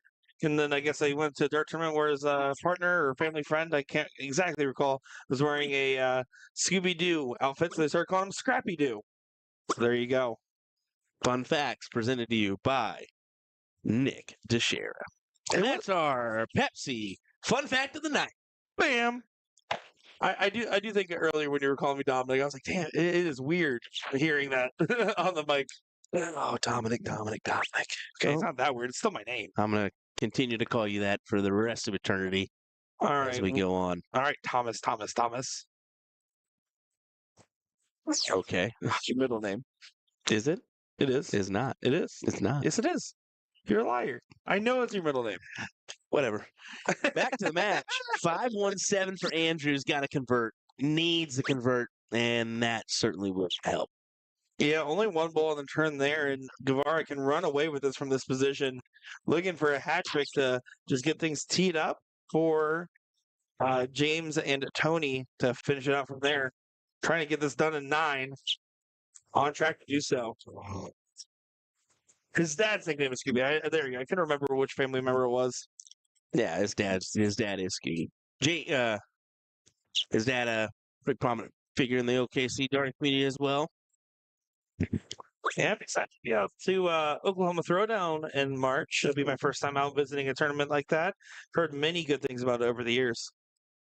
You were out there a couple years ago, if I'm not mistaken. Yeah, they get a really good darting community there and in the OKC area. You know, SS Vending's really a big part of that, and Tracy Bryant. So it's awesome to see. As that's going to be not so awesome to see there. 27 points. Scrappy Dew not going to like that one. 100-point separation. Jeff can close the gap now and start to challenge the throw.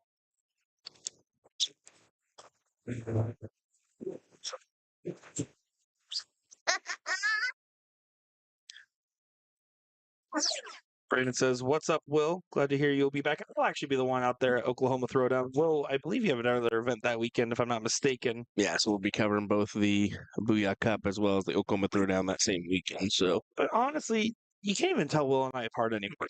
not anymore, but Basically the same guy. yeah. So there you go. We'll be expanding the team, folks. We got a couple different equipment sets. We'll be kind of taking around the country next year, and hopefully more darts from USA Darts. So if you have not followed along, like and follow right now. Hit that bell notification to get notified whenever we do go live, because folks, we're going to have a lot coming at you next year, both from the steel tip and soft tip side. 50 for the win. He gets it. 1-0 for Ram, James, and Tony here in this one. And against the throw, they did that as well as Tyler in our YouTube chat says, "Where will USA Darts be next?" By the way, so this is actually our last event that we're properly covering for the year, because you'll be going over to the World Championships in December. Yeah, Pretty so exciting. we'll be covering the World Championships from a media standpoint. That'll be Jin, Mounts, and I. So we'll be, giving you guys some interviews with the players, those top level PDC players. We'll also just kind of be creating some content, some fun content, some shorts, some reels, and what have you. So definitely look out for that around the World Championship time. But yeah, our next technical event will be the WDF Gold Las Vegas Open, and we're really looking forward to putting on a good show for that one. And of course, we also have that WCS starting December 2nd as well. But I know what you mean for our in-person shows. So we will have that going on. We still have some extra stuff that we were trying to put out there, some bonus streams that you guys might have seen every now and again. Yeah, DPFL and what have you. So we're always going to stay active. I mean, pretty much every week we can guarantee you're at least going to have a couple nights of action.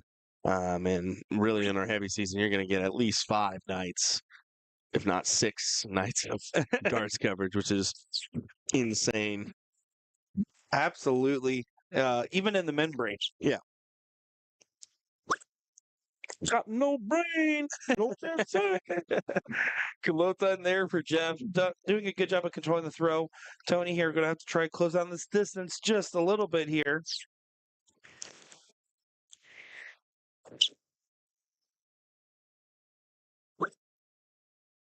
Picks high on the second dart there. And all 3 of those darts were pretty much golden, but the first dart was just bullying the other 2 out of position. Hammock with an opportunity to leave a finish. You might just play for the hat trick there with Ram not being able to set up a finish either. That's what I would recommend in this scenario.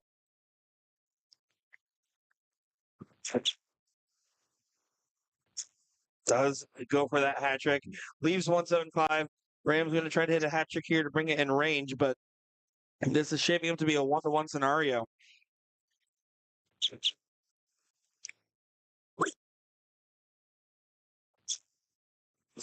Yeah, it certainly is here. You got 175, plays 239. Glenn just needs to take this down a little bit, and he'll be A-OK. Yeah, no real pressure on this shot here, but you still got to stay focused throughout it. Awkward position on the first dart, was able to get underneath it. Frustrated, but honestly, a 17 fallout leaves the 107. Nice 2-dart checkout. Nothing too cause for concern wise. That was almost well said. Didn't get there though. And Scrappy cannot leave a finish now after that first dart. And yeah, you can see the frustration there on his face. Yeah. Really wanted this just to be a quick 2-0. Not going to be the case here, more than likely. Jeff with an opportunity, who has been solid and has been continuing to increase his game throughout this the last couple of matches here.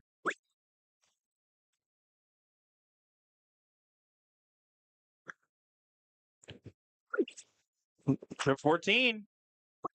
Oh, right on the wire there. Beautiful look. Almost capitalized and took it. Zozo asking, are you guys playing in any tournaments coming up? I know Nick played a little bit this weekend, in parentheses, and you did awesome. Well, thank you for the kind words. I was a nervous wreck, as you can tell. Still lost to me this weekend. I did lose to Will Stewart this weekend, but it wasn't streamed, so it doesn't count. That's how it works. Yeah, my playing career is pretty much done, I think. I always tell people, as Hammock does make this one piece here, I always tell people that streaming could go away tomorrow. Maybe we lose funding. I'd lose a case of gear and you guys never hire me again, whatever it may be. If it goes away tomorrow, I can always go back to being a player, but my priority is always on the streaming side. And I try to play 1 or 2 events a year just for fun, like a proper like weekend. So I actually will be at the Buckeye Open in December playing at the Steel Tip tournament. Go. As Ramsey Barr finds a 180 on the diddle here to start things off right. Yeah, and a local event for me that I usually try to participate in. And I actually got back-to-back wins. I got 5-1 on a cricket title, but I think I'm gonna do Monster Jam instead with Kiddo. So And that's the Air Cap Open you're referring to, right? So I think I'm gonna do that instead and just enjoy some family time. That's my focus: family time and streaming. Good priorities there. Mine is hanging out with my cat Fred and streaming. Good old Fred. He's a good boy. Probably misses me. I've been on the road a lot this month. I do see just on the board next to this one, we got Trisha England and Kylie Davis. Kylie's playing remote. Trisha is playing in person. That is the better half of James Boone. So she's the blonde right there next to this one. Rim, James, and Tony should be basically guaranteed to win this diddle here. Technically speaking, could have gone left side of the board there to guarantee they got over the 180 point threshold, but job done.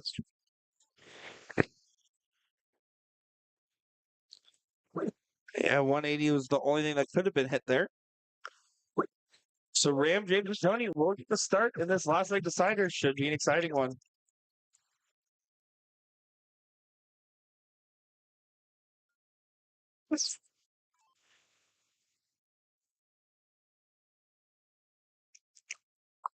Here we go. Kind of taking a look at some of the other brackets. We do have the singles, our final events of the 2024 EDC World Championships underway.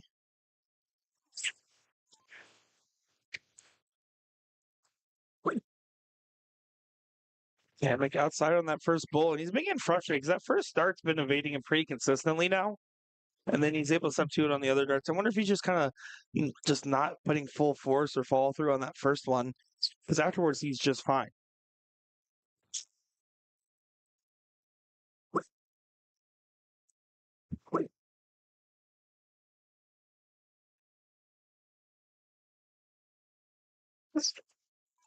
Glenn with an opportunity here is trying to collect himself, make sure the equipment's good to go.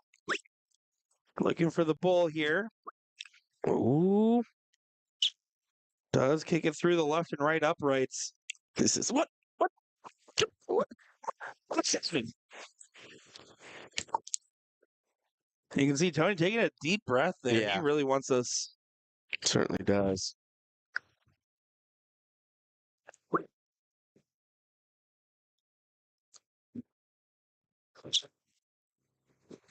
Solid round there with the 119.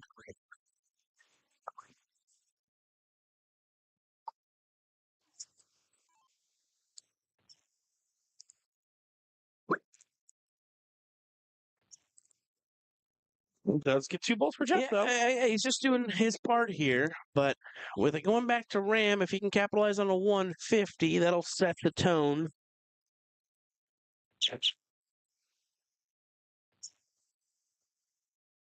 Yeah, exactly as I guess it may end up, and now just needing 65 to leave the 170. And Andrew has to collect on this turn here. Anything less than a hat trick won't feel like enough. Does find the hat trick, though. Continuing to ask the question of what if, what if, what if.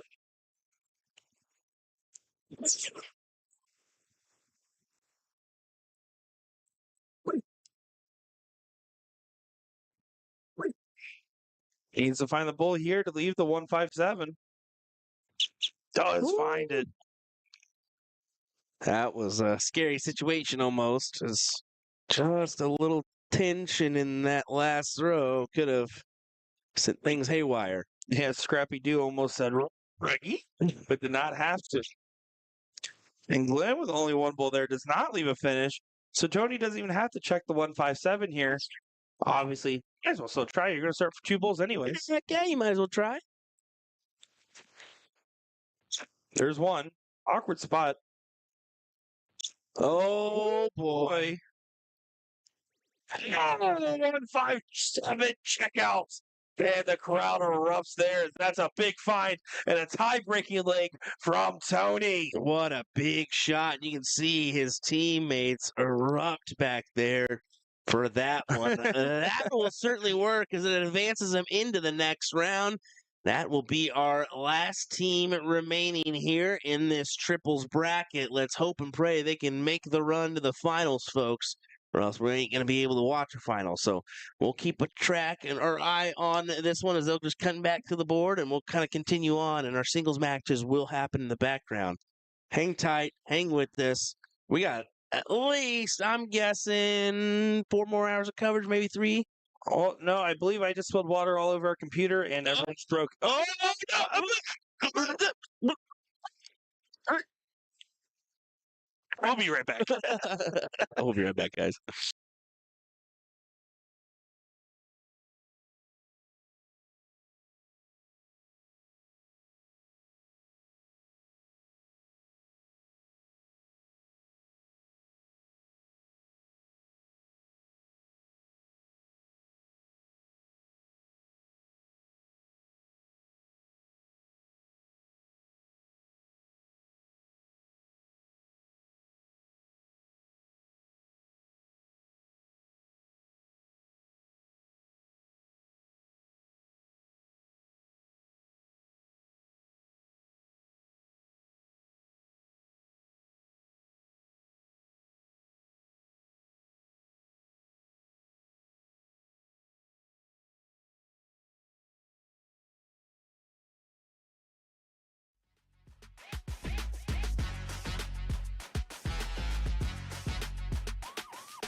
Welcome back, everybody, to another great matchup on our stream board. My name's Nick Teixeira, joined by Will the Billiam Stewart in the background here for this one, and the ghost of Sean Green somewhere on a plane or off a plane. I don't even know where he's at anymore.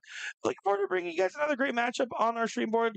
This could potentially be the last match of our trios, depending on it. This is the farthest finishing in-person team here, which also means, and you just saw Jessica, aka Nugget, one of our EDC admins, go over and hand them some money because they are guaranteed to have the highest finishing position.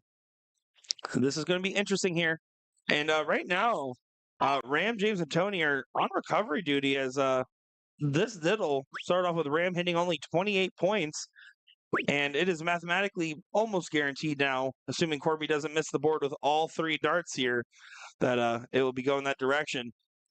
Corby just needs to go to the 11-14 wire, hits a single one, hits a single 11. There you go, Corby. I believe this team of Chris, Dan, and Corby are one of the bounty teams. So, of course, extra incentive to try to beat them, but extra incentive for them to try to win as well. So Chris Horseman is going to be getting us started off here in this leg. It is a 90 points spot. So that is probably to be expected. And I say that only because when we saw Chris, Dan, and Corby earlier, there was a pretty significant handicap here. It's going to be coming down to the fact of if Ram can continue to be the leading factor on this team. And Tony, last round we just saw him, a huge 1-5-7 checkout. If he's able to do something like that again, they're going to be a handful to try to deal with. Guys, let us know where you're watching and where you're tuning in from. We appreciate each and every one of you guys hanging out and having a good time with us here in New Orleans, Louisiana. We get pretty good at that when practicing. Dan only one bull on the turn there. So still 2 bull separation. Effectively, the handicap is still in play here as they've stayed chalk so far. Scrappy gonna try to find some bulls. Just grabs the one bull on the turn. As Corby is going to try to get things going here.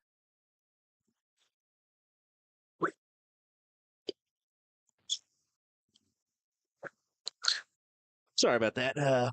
Nick, thanks for taking the reins there for a moment. Yeah, just taking care of some overseas people hitting me up. I don't know if you've ever heard of bull hitters, but potentially doing a collab when we were over there. Really, I watched them do the club with Simon Whitlock not too long ago. Yeah, I watch darts content creators all the time. It's a job. I think this one could be pretty fun. What we're planning on, a couple things we're planning on doing. There's some good guys over there. I'm looking forward to seeing that one, and extremely jealous that you get to do that collab. Here we go, folks. We kind of need, as we mentioned, we need the team of Ram, James, and Tony to win here in order to see the next match. In this trios bracket. So if we're sounding a little biased in our commentary, just because we want to continue covering this bracket, but of course, if not, then it will be remote matches from there. And a couple great comments back to back here in chat. So I just want to go ahead and tackle these out real quick. Spencer saying, Hondo, get off the stream board. That is who Will was just playing on our stream board in between here. Rick saying, here the one set of Will's darts that were sold were found in a voodoo shop. Wow. Room roasted. What? Voodoo shops. Your darts are Too bad I didn't even bring my darts this weekend. Yeah, well, that's because I put them all up for sale in the Voodoo shop. Dave saying, thanks for the great content all weekend. You guys are better than you think. Appreciate the kind words. Spencer saying, come on, Scrap, shake that off. And then Zozo saying, can you guys please explain how the bounty works? Never been able to figure that out when reading the EDC rules. It's really simple. Assuming every player has an established average, you have that chance to opt in to the bounty pool. I do believe that's automatic for this event, but in general, let's say you're playing normal EDC remote, you can pay the extra optional fee, and not every player on the team has to join the bounty. So if you're playing doubles or triples, you have to have every single person pay that fee, or else you're not eligible. Once you pay that fee to be into that bounty, 25% of the bounty, the entries automatically roll over. The other 75% gets paid out. It's stated on the bracket who the bounty team is. So in this case, Chris, Dan, and Corby are one of the bounty teams. You get half that pot, half that remaining 75% if you beat them on the top side, half if you beat them on the bottom side. And then same thing if you're Chris, Dan, and Corby, they can win half that bounty right now just by winning up from here, since they already have one loss. Ram Guevara needs a big 1-6-7 here. And not going to be able to go now. But yeah, good explanation of the bounty. And it's just a little added bonus. I mean, I encourage leagues to do some form of a bonus as well. I think it's fun. One I like is the random out of the week. So you kind of just draw one at the end, and you kind of put your big checkouts in together, and sometimes you get a 2, sometimes a 170. You just never know what you're going to get for your random checkout. Well, and they also do triple shots. They do the pot, which is their equivalent to a mystery out as well. So yeah, there's really cool stuff. I like that EDC has all these side bounty programs where there's opportunities to make money no matter who you are. Yes. Double top needed here for break a throw to start this one off. Our in-person team does get it there. Good shot from Scrappy.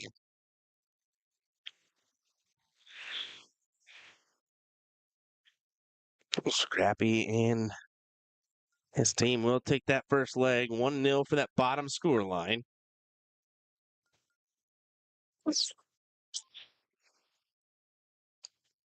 As I mentioned before, everything going on in the background is your singles action. We've got a women's division, a 40 cap, 55 cap, your open bracket as well.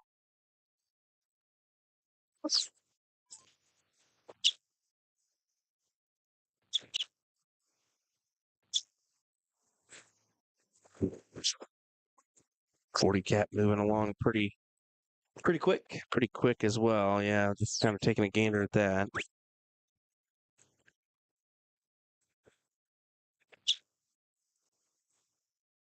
And just trying to check away here. Only grabs the one bull on the turn. Ram started off with a hat trick for the team. Scrappy's going to try to do much of the same here. Again, right around that handicap range. They're keeping true at the 90-point separation. Reagan Windsor saying, "What's up, guys? What's going on, Reagan? Great to see you. Thanks for tuning in."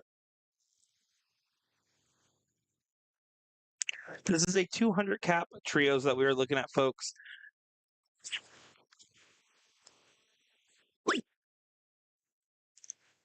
Corby does find one bull in there. Another one would be great. Does find a low ton.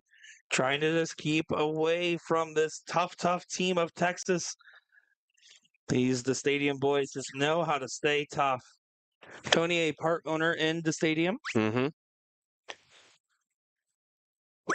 Scrappy doing whatever that was in the background to Tommy Blanco. Tommy doesn't even know what happened himself, and Hondo just there stirring the pot. What he does best. Come on now. That is true. Just stir it up.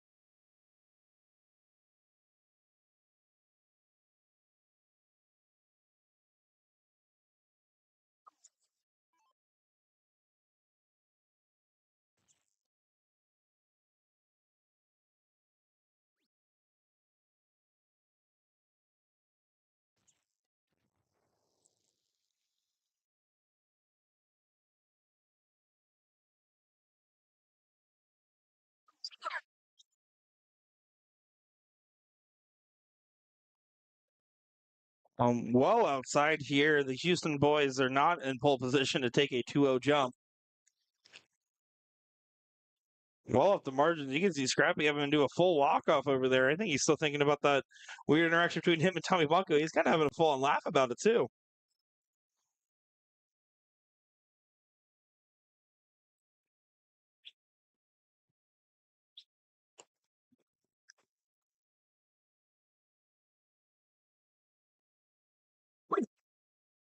Can he get one bull in here? He's all smiles, but that smile is a little bit of a facade, knowing that this leg is well out of reach now.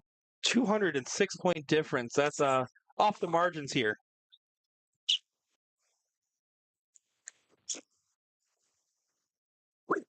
They're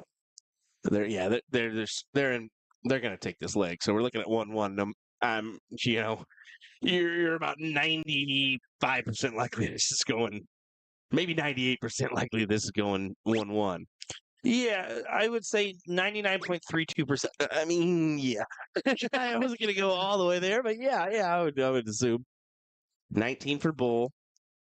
And Horseman, of course, tough opponent. I believe we commentated him at Whammo in 2023. Because I remember we were making a joke about a horse, a rabbit, and something else with Kevin Schmitz at the line. And it is now 1-1 in this one.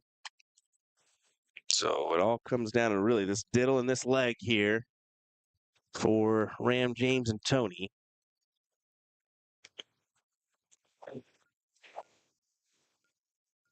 Yeah, it's going to come down to the diddle in the sense that Ram can't hit a 28 like he did last time. He's going to have to pick it up here just a little bit and really show us what he can do.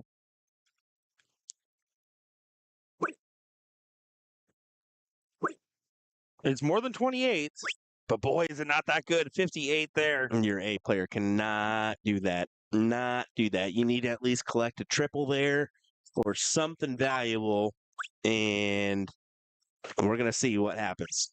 Horseman trying to punish, but falling to the neighbors. Only 40, so an 18-point gain. Ram can confidently look at his team and say, I got my guy. My guy. And that's all it is, especially with the trios. Scrappy capitalizes on 85 scored. Sorry, 95 scored. My apologies. Yeah, close enough. We round around in this household. Oh, Dan needs to find a trip. Doesn't do so. So Tony can try to push this one out of reach. 54-point separation here.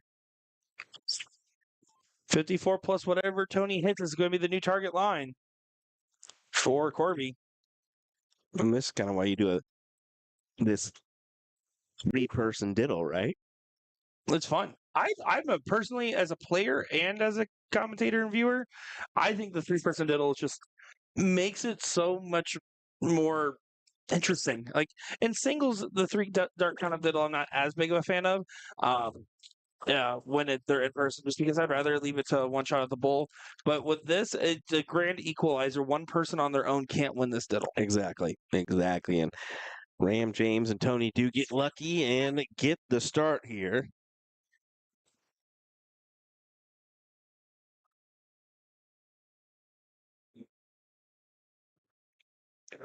It's going to be about neutralizing that handicap, 90-point separation here. Does find 2 bulls, though. So it's up to Horseman here to try to challenge the throw. He needs to settle in place and throw what he really can throw. He's fallen a little bit shy of that in the last 2 legs here. Just 1 bull on the turn. So the cap has already been reduced a little bit. Now it's up to the Mr. Scrappy Boone to do what Scrappy can do.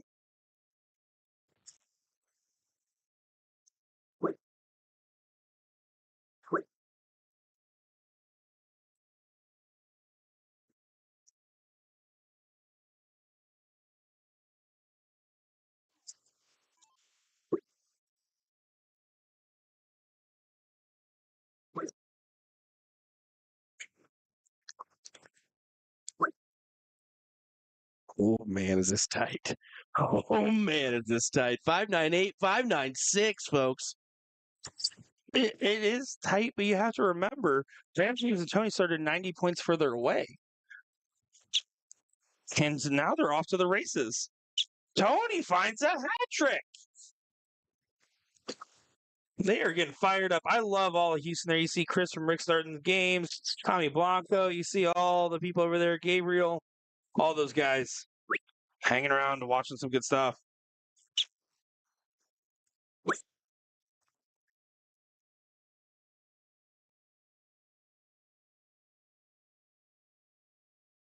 It's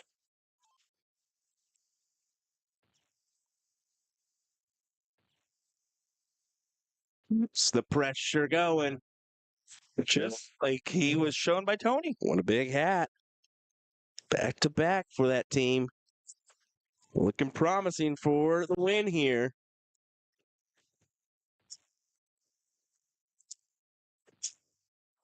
There's Horseman doing what he knows he can do. Was Fawn trying to do so earlier. But remember, this team from Houston, I'm gonna ram this one in here. I just want it to be known that 90 points further back is where they started. They are now almost 90 points ahead into this one going into their own throw. Yep.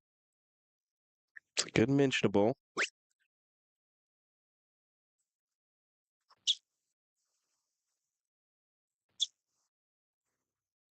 Doesn't leave the check on up, but the other team not able to doing it at all. So the best they can do is 180 to leave the same. Yeah, I mean, no real reason to shoot the 180, so of course just going to go for souls. This is going to be a good turn, though. Finds a hat trick. Good job from Monkey. That was kind of the minimum there, wasn't it? It felt like it had to be. Yeah. And now a little bit of pressure on Tony, but he hit a hat trick on the last go here. That's a little bit awkward. The board's dancing around him. Oh, Does- no.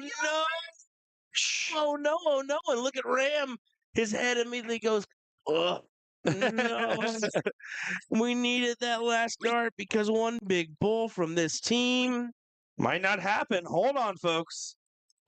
Oh, doesn't happen. Corby, a saving grace. I'm feeling frustrated there. Guevara going to try to set this up beautifully. 123 points needed to leave the bull. More than likely, will leave it on a double. Yeah, leaves the 54 there. Leaves it on a triple. Horseman can only bring this down and hope that Scrappy gets scrappy.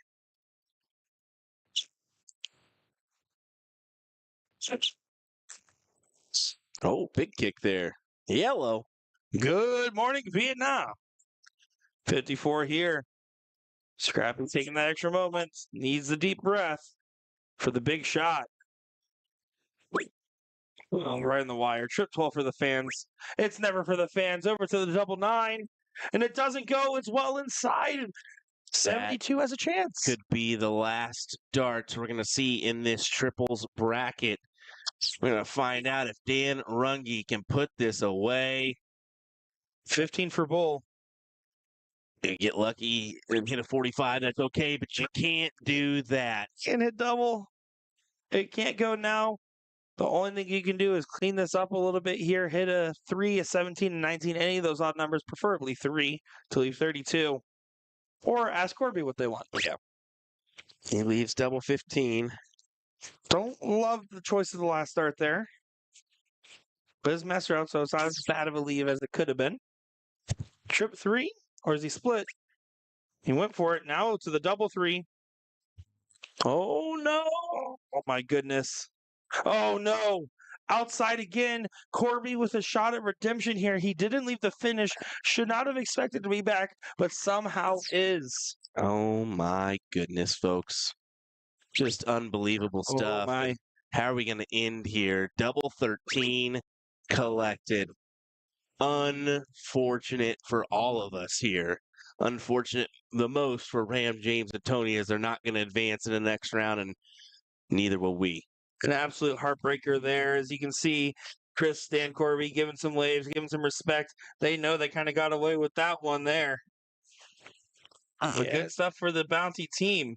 Well, for us, we're going to work our way into some singles coverage then. We're just going to keep it rolling, and we'll just transfer right on in to our singles brackets. So I'm going to take a look and see where we can possibly start and go from there.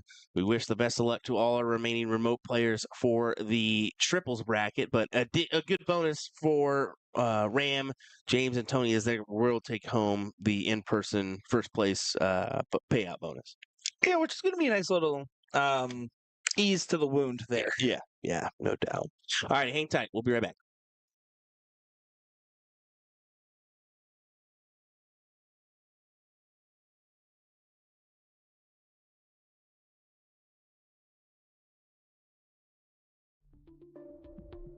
New year, new Winmore launch. Cypher. Looks grippy, but deceptively smooth.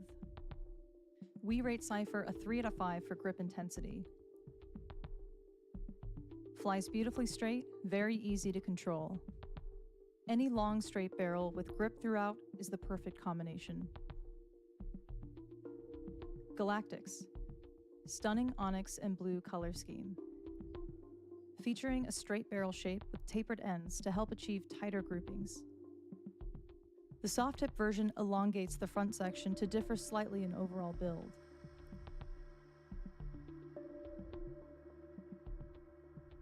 Kairos. A range offering 2 different variants.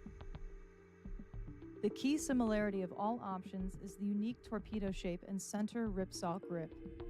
Make no mistake, the center ripsaw milling feels like a 6 out of 5 for grip intensity.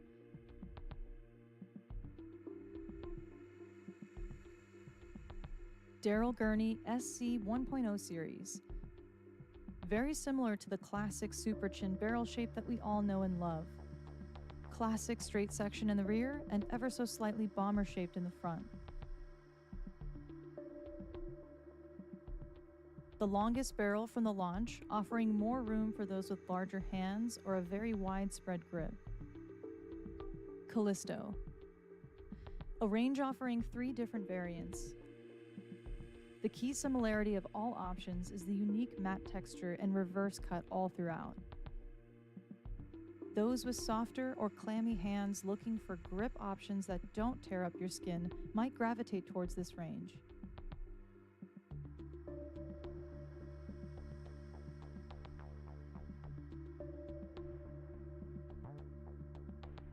Xenon.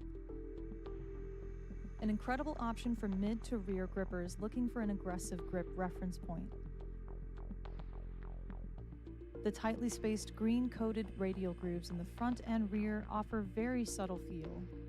An affordable option for middle grippers struggling to find a guaranteed push point or any grip style looking for consistent thumb placement in the center. Steve Beaton Legacy Edition. Perfectly split into two sections. Modern classic radial milling and signature blue color in the rear, coupled with an artistic and intricate gold front profile. The front section is a little more aggressive than the rear. I chose to adjust my grip towards the front in order to achieve a more controlled flight pattern. Epics. You're blown away instantly by the striking blue hexagon pattern sinking into the natural silver tungsten. Perfect for mid to rear gripper like me, not searching for razor-sharp barrels. A smooth touch for a smoother hand.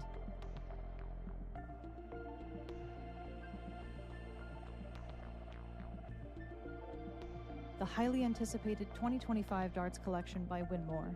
Available now.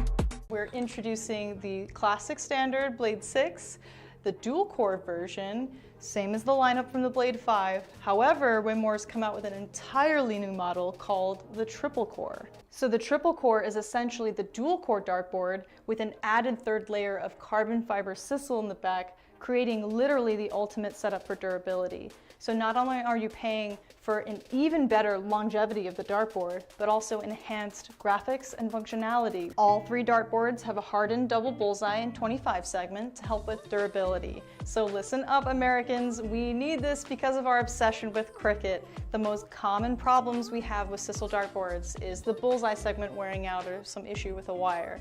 So let's just say we're not known for wearing out our doubles. All three dartboards come fitted with the 3 Rotolock wheels to help stabilize the board to any wall surface. But the adjustable wheels make your life so much easier because they allow you to rotate your board super quick and easy. You just loosen them, rotate, then tighten them again, then of course fix your numbering. Luke Humphries is the greatest darting force on the planet. Bullseye. Oh, we got one. Fish has been landed. We know he's too good. The world number 1, world champion. Incredible stuff. Let me tell you about A to Z Darts. We're a specialty dart store with over 10,000 different products. We create in-depth videos and blogs to help improve your game and showcase our products. We give helpful advice on how to practice darts, the fundamentals of form and mechanics, and how to make better decisions when purchasing your darting equipment. Whether you're brand new or a seasoned player, we try to provide fun and informative content. I'm Jen, the creative director for A to Z Darts. I've been playing for over 10 years, and I've traveled the world competing in and promoting the sport. This is Will. He runs our live streaming company, USA Darts, and travels the globe as well to broadcast major darting events and interview PDC players alike. You'll find over 2,000 different sets of darts on our website. Guessing right now you're pretty interested in our resources? Learn about form, throwing mechanics, practice routines, scoring and grouping, checkout methods, cricket strategy, and much more. Visit a-zdarts.com to take advantage of our blog or follow us on social media at AZDarts today. New year, new Winmore launch. Cypher. Looks grippy, but deceptively smooth. We rate Cypher a 3 out of 5 for grip intensity. Flies beautifully straight, very easy to control. Any long straight barrel with grip throughout is the perfect combination. Galactics. Stunning onyx and blue color scheme. featuring a straight barrel shape with tapered ends to help achieve tighter groupings. The soft tip version elongates the front section to differ slightly in overall build.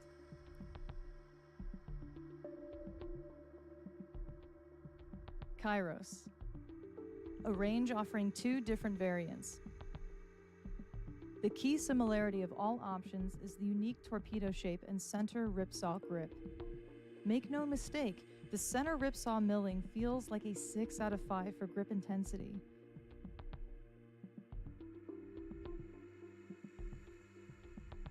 Daryl Gurney SC 1.0 series. Very similar to the classic super chin barrel shape that we all know and love. Classic straight section in the rear and ever so slightly bomber shaped in the front. The longest barrel from the launch, offering more room for those with larger hands or a very widespread grip. Callisto, a range offering 3 different variants. The key similarity of all options is the unique matte texture and reverse cut all throughout. Those with softer or clammy hands looking for grip options that don't tear up your skin might gravitate towards this range.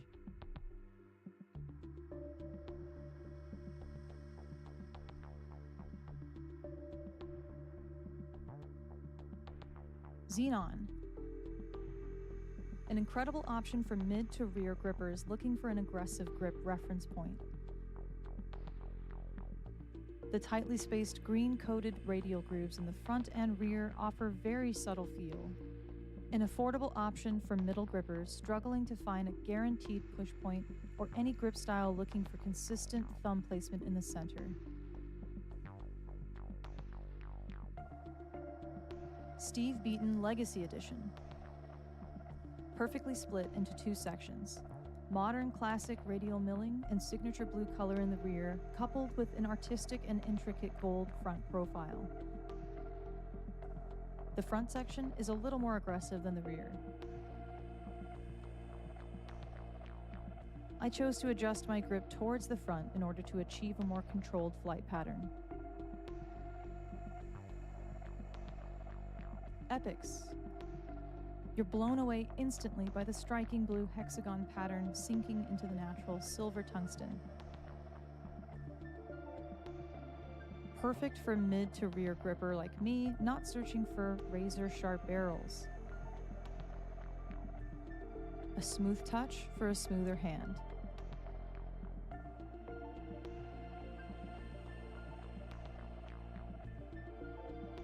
The highly anticipated 2025 darts collection by Winmore. Available now.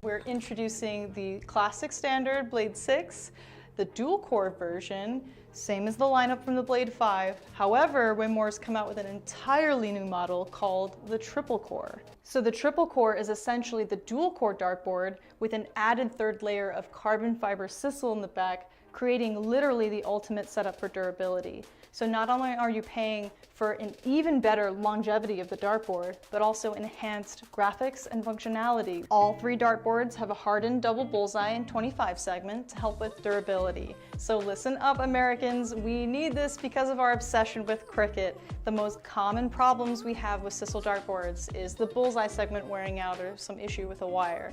So let's just say we're not known for wearing out our doubles. All 3 dartboards come fitted with the 3 Rotolock wheels to help stabilize the board to any wall surface. But the adjustable wheels make your life so much easier because they allow you to rotate your board super quick and easy. You just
Hello, everyone, and welcome back. Here we go. Ram Guevara taking on Matt Hoyle in our singles open coverage here. And see, Ram's already taking a seat. It's been a long weekend for Mr. Guevara.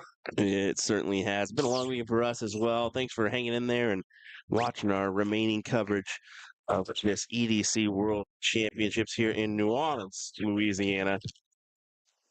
As the dart hall dwindles, our spirits do not. Looking forward to some more great matches and some singles action here. You can see it's a 40 playing a 33, so this is going to be a little bit of a hefty spot here. 88 points, excuse me, on the spot.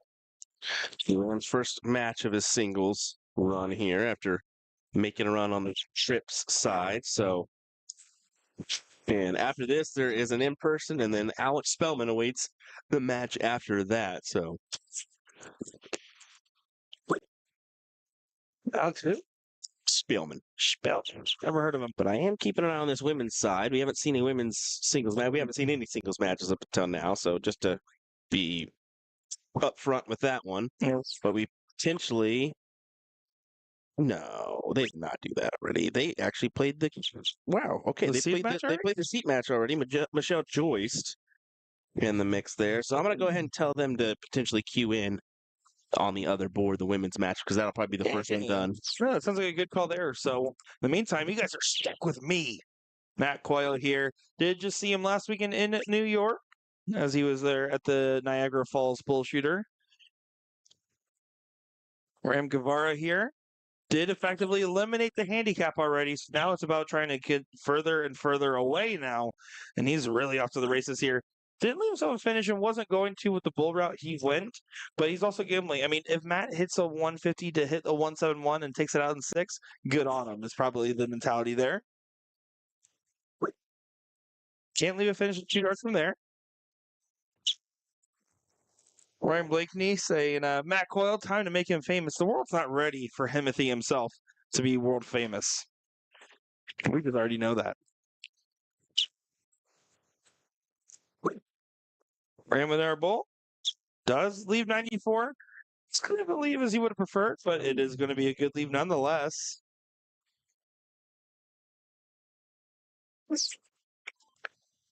Matt Coyle going to have to try to make sure he leaves himself a finish, and he will do so now at the 104. Good challenging throw. 94, though, for Guevara. 54 for double top. Onto the bull. And then over to the double 13. Doesn't go, and he went inside. Matt Coyle with an opportunity now to steal the throw away.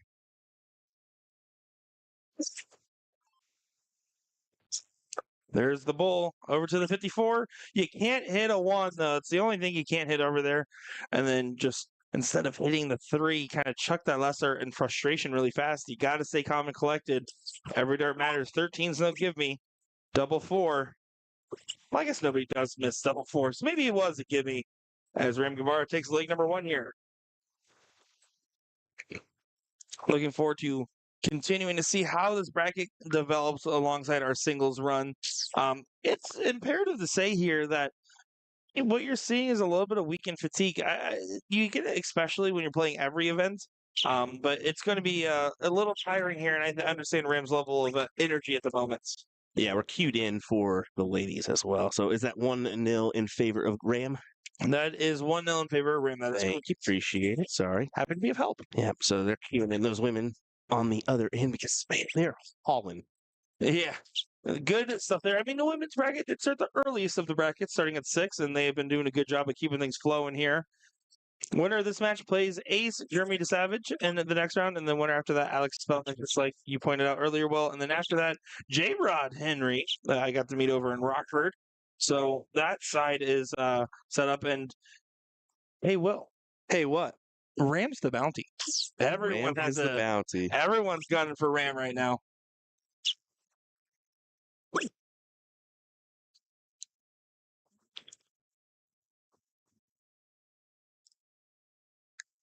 Whoa.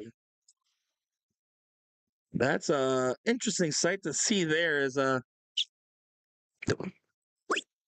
does look like this one is getting a little squirrely. Matt doesn't leave the finish.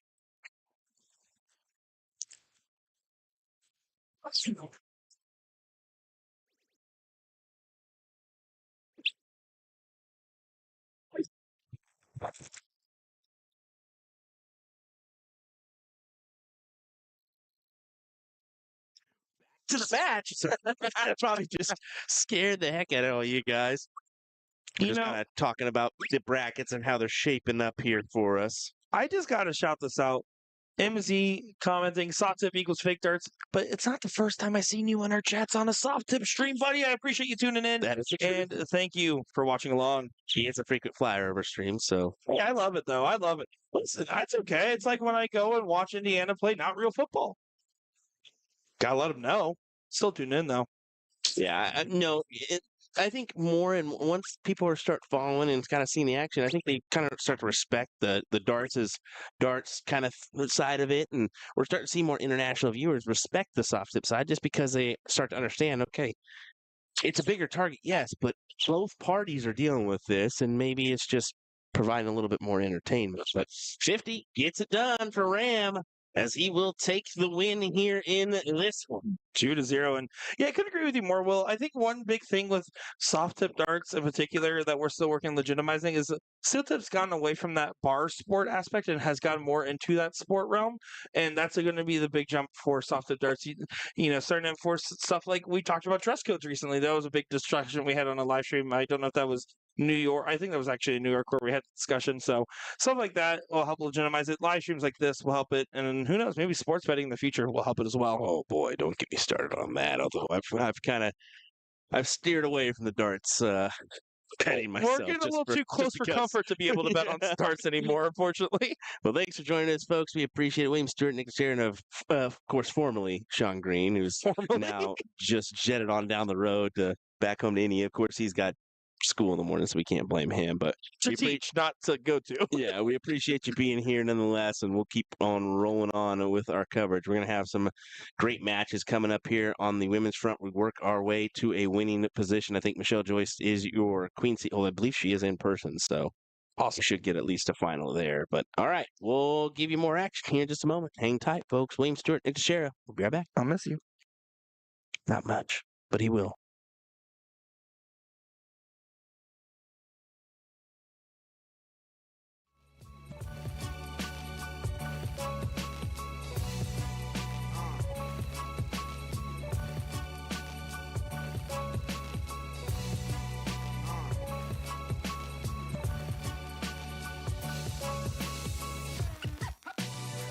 Get money, baby.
Welcome back, everybody, to some more great action. This time in our women's singles bracket.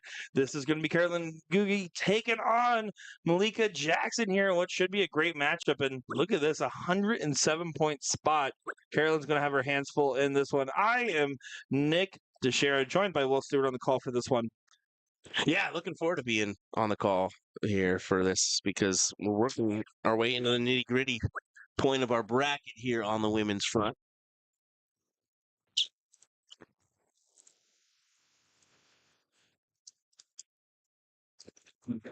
That was final 115 there. So Carolyn already closing down the bracket there, and I'll tell you, she just played Jack Sparlett.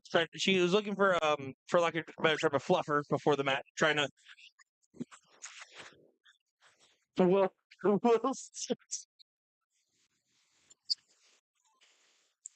alrighty, guys. Sorry, Will's reaction just completely threw me off there. You never heard looking for a fluffer.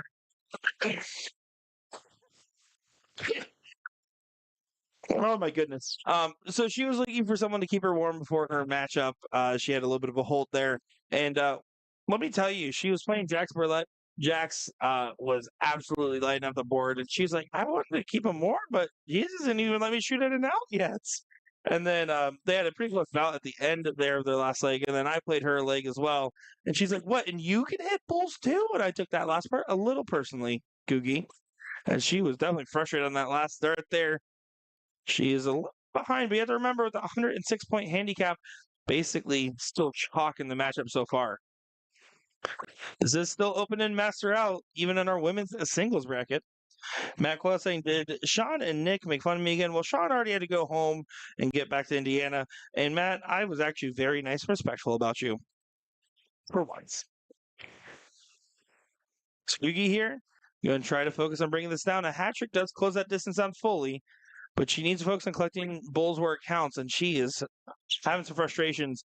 They're evading her just a little bit. She does find one bowl. One of my favorite things about this event and this tournament is that when you do have an in-person player going against a remote player, everybody in person agrees, well, we're cheering for the person that's here. Sorry, I was looking for a flubber. My bad. Well, what would you call it? Just a warm-up match. Yeah, but like, if you need someone to help keep you warm until your match, like help ruffle the feathers, fluff them up. It's a fluffer. 144 here is a shot for Malware. Malika Jackson, that is.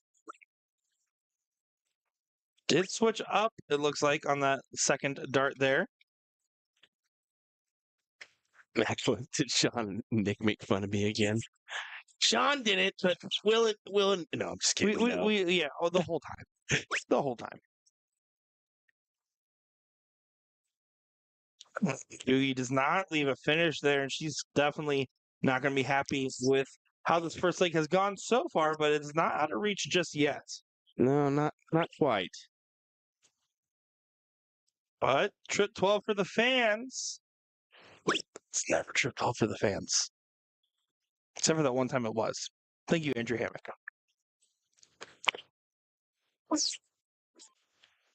He needs to leave a clean finish here. 18's no gimme by any means. There's a lot of ways to make 18 pretty funky. But 149 off the margin so far.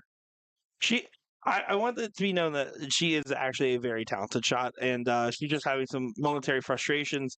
She's pretty deep into this bracket as well.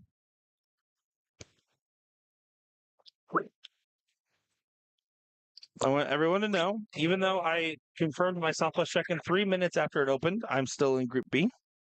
Yeah, it's okay. I tried really hard. This is currently a 5th-6 match, so this is to get in to the top 4 here.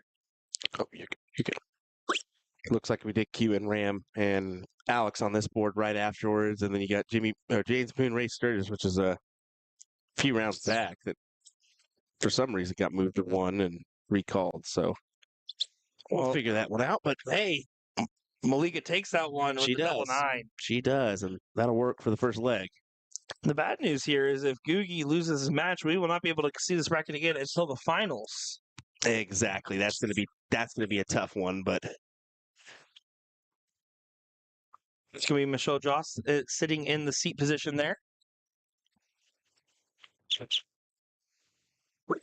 He does find the ball there. She's trying to get fired up. She's, again, feeling a little bit of frustrations. I think fatigue would probably be an apt term because she has been having some really good runs. Her and Mike Maloney had a good run as well as partners earlier today. And Malika Jackson was on a heater so far in this matchup.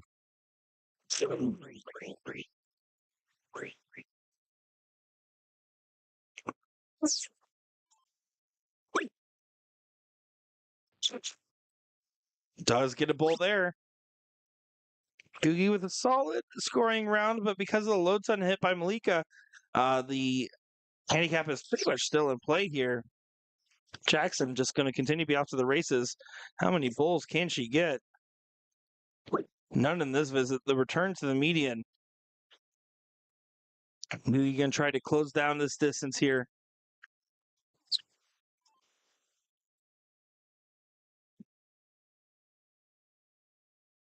What can she do? She needs to work that dart in, try to get above it. You can see she always has had a unique follow through, but she's really good at replicating that follow through. When she hits all 3, typically. And there finds a low ton to tie things up, getting rid of that 106-point handicap.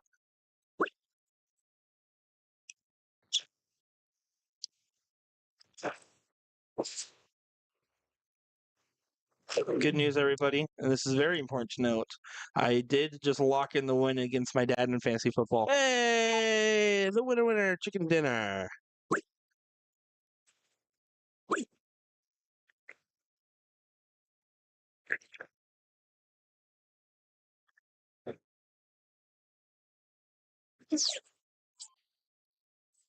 Definitely getting interesting here on the.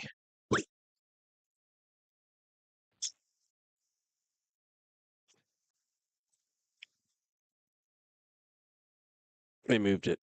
Oh, wow. Yeah. Cool. That's all right. Smile away, boys. Smile away. Yeah, they did go ahead and move that Spellman Ram matchup, so we'll try to give you something, but it'll be tough. We do have Boone Sturgis on the opposite board that we could just hop right on over to potentially after this one, but we'll figure it out. So We'll just try our best to give you what's given to us. yeah, exactly. And it's kind of at that gritty point where they're just trying to get the brackets done where possible. So as you can see, they're starting to work on the boards in the background already, kind of taking those out of commish and getting them ready to load on the truck. Well, that board number 10 at the very end will end on a winning leg, as I was the one I played one game on just about 20 minutes ago. Well, I just want to let you know, every match wins on a winning leg somehow. For people here, I played a remote game. Oh, okay. Yeah, Oh, against my friend Jay Cheney. Oh, okay. Malware with the 157 will not go. Going to continue to push along here. Stayed up for the bull, looks like. 80 points, not a bad lead to find yourself at. Sugi's in trouble with no finish in sight. Needs to make sure to leave not only a finish, but a good one at that. Will leave a finish, but 143. No bueno, mi amor. No bueno at all. It just is not a great lead. And she knows it. She wants to give more, but she's feeling the frustrations of the moment. 15 should be the switch here. Does find double 15. That's more than okay. And hits a single 15, sitting on 30 now.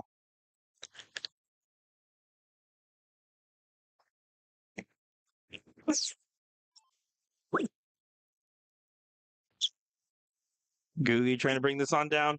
I like that she stayed at the bull there to try to leave the 39. I normally wouldn't advise that, but you just need max pressure and try to leave the one dart finish. Malware 3 darts clear for a 2-0 win, and what would be a debatable how you frame this, but I think it's an upset. I would say so as well. Double 5. No, but a bust there's fine. Well, we'll find out. It may not be fine. I mean, Carolyn could take out this 86 and force the last leg decider here. Oh, absolutely. That part. Sure. 50, 36, inside, leaves 32. Okay. And unfortunately inside, so no go there. So Miss Jackson hits a single 15 again. This time hits a trip 20 instead of the trip 5. No good there. Googie should be able to take this opportunity to her favor. And oh my goodness, on the inside wire. Leave it. Oh no. That's going to hurt. I think that's going to hurt. There's only so many opportunities before Malika takes it here. She's outside on the first dart. It might be a good sign. Single 15 up to that friendly trip 5 once again. You just got to rip it, girl. Tries to, leaves 10 for a change of pace on the return. Googie, you need to take this one, girly. You can't leave it hanging anymore. There you go. 1-1 here. As I'll let you guys know, Will, as a true professional, fought his body so hard to hold in the sneeze before he could reach to the mute button. And the look on your face, Will, was absolutely of utter pain. I felt so bad for you during that. I just want you guys to know that there is always antics in the background, even if they're unintentional. That mute button was too dang far away, man. You're like, oh. Gosh. 45 on the diddle here. Wouldn't mind seeing a trip 14, trip 11 wire play. I love that when it's a low diddle like this. Oh, I love the bulls even more. It's 2 bulls. And she's flanking 2 of them in the match. How about that, though? I mean, she makes a smart play there and goes bull. I mean, it's not a bad strategy That's a there. very good strategy. I like that a lot from Googie. No, I mean, it plays, man. It plays. It should also help with her confidence going into this leg here, as her bulls have just been frustrating her quite so much. Oh, she back. She back. Oh, catches outside in the last, but it was a good look.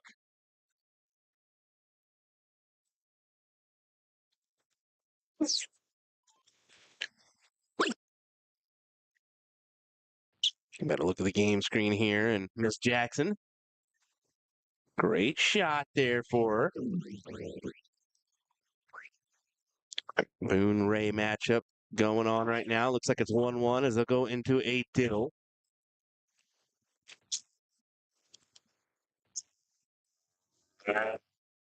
A big hat trick there from Googie. She's definitely found her bulls back. And it was just frustrating for her because she knew that she has the ability to still hit it.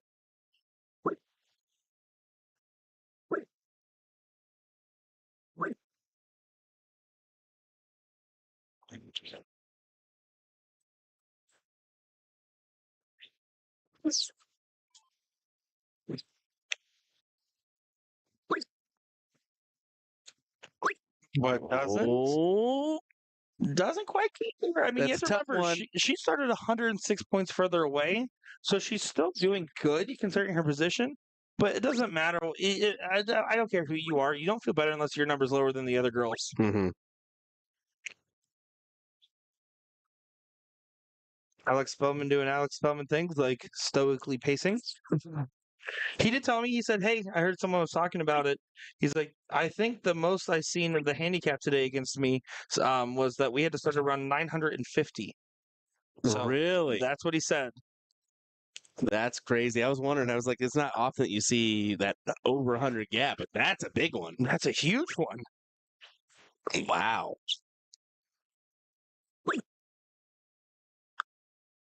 Well, so far, Malika's done a good job of continuing to try to pace herself here. Googie's done a great job of picking herself up. She really what has. was very much not her normal self for those first 2 legs. Look at her start to collect here, man. That is exactly what she needed. What a hat trick from Caroline. And it went from Malika being on fire in those first 2 legs to now Carolyn being on fire in the leg that matters most. Miss Jackson not going to leave a finish here. Googie has 6 clear at 147.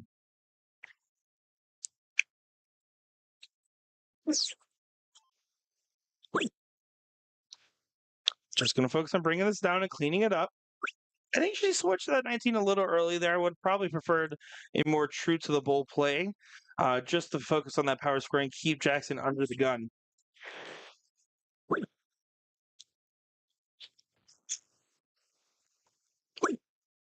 It is a finish. It's a pretty one, but it is a finish. It is a finish, but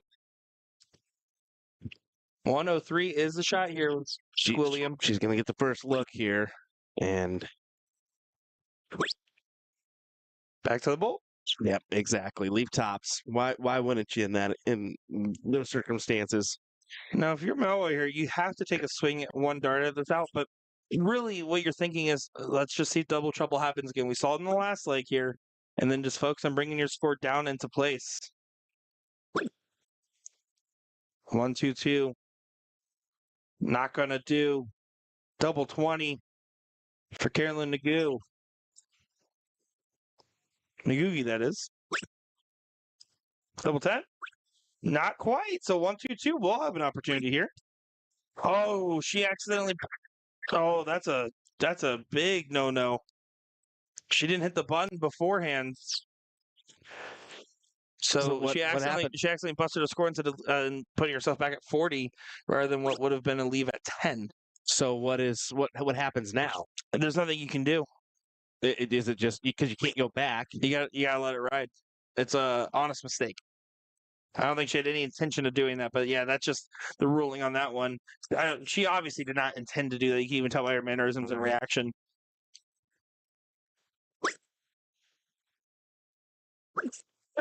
Well, Does take it there. And you can see There's still love, giving the thumbs up, giving the hand clap, so there was no hard feelings about Yeah. it.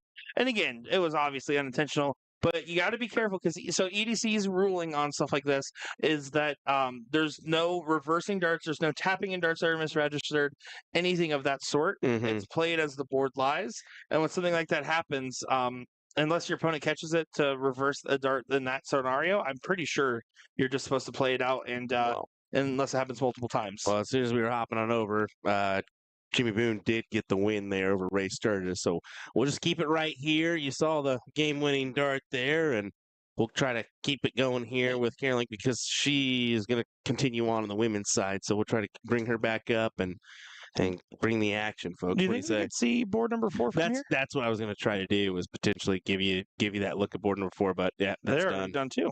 I figured it would be that board. Oh, okay. That's just somebody. I thought that board was cracked or something. Yeah, I No, was gonna that's say, just did someone punch the screen? just some guy slouched out there on the ground with his pajamas. So, all righty, hang tight. We'll have another one coming your way here shortly. Check and see if Spellman or Ram did get that leg or that match. I got you right now. No, I'm I on the got women's you. bracket. No, Okay, I got you. How about that? Will, I'm hitting your phone. Nope. You can't see it. I'm hitting your phone. I'm hitting your phone. It Alex looks like Alex Spellman. Spellman got the win there. It's like J Already Rod. beat ya. Alex Spellman, J Rod. All right.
The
All righty, welcome back, everyone. Here we go with our coverage.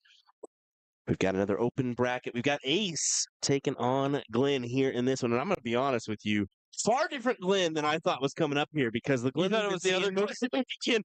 That's why I was like, I have not seen this Glenn anywhere. He's smashed. Out of here. No, this is a very different Glenn indeed. And he has a foretaste of college football teams, it seems. Can't say that around here, can I? Yeah, you can't say that, buddy. Not down in these parts. Oh, That's here a we cult go. following, my dude. Hey, listen, I liked him during the Burrow Mania. I liked it. That was during some of the best college football games we've ever seen of all time. That Alabama LSU match lives rent free in my head. Here we go, though. It's going to be more 501, more bullseyes, more master outs here, Will.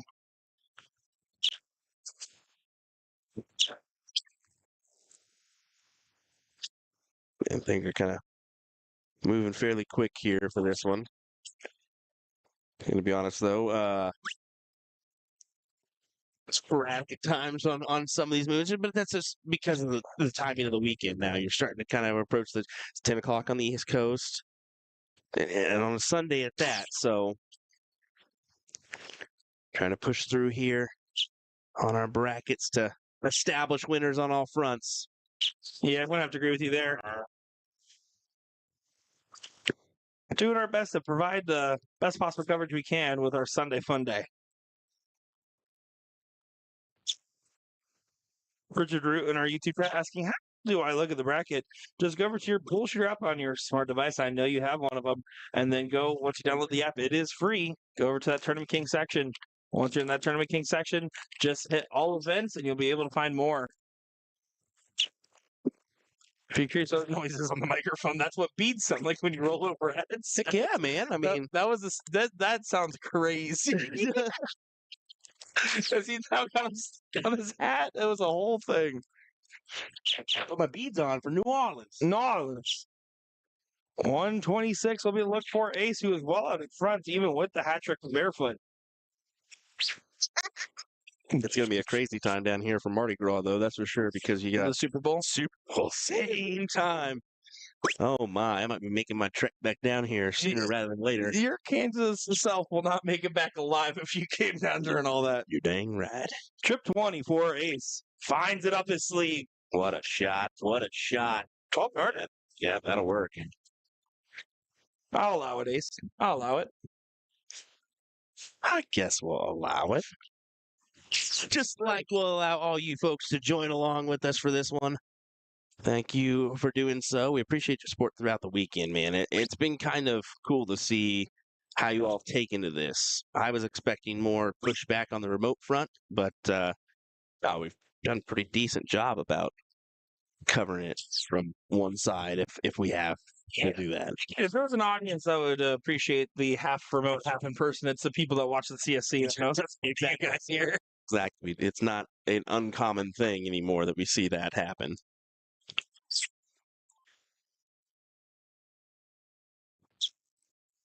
Glenn's going to go ahead and try to pick himself up. He started off a little cold in that last leg. And considering the fact that he has to start 80 points behind, he needs to make sure he's tearing it up. And Ace, we've seen him on the stream plenty of times, especially on the Friday. He's been a solid shot that's done some good stuff here on our board.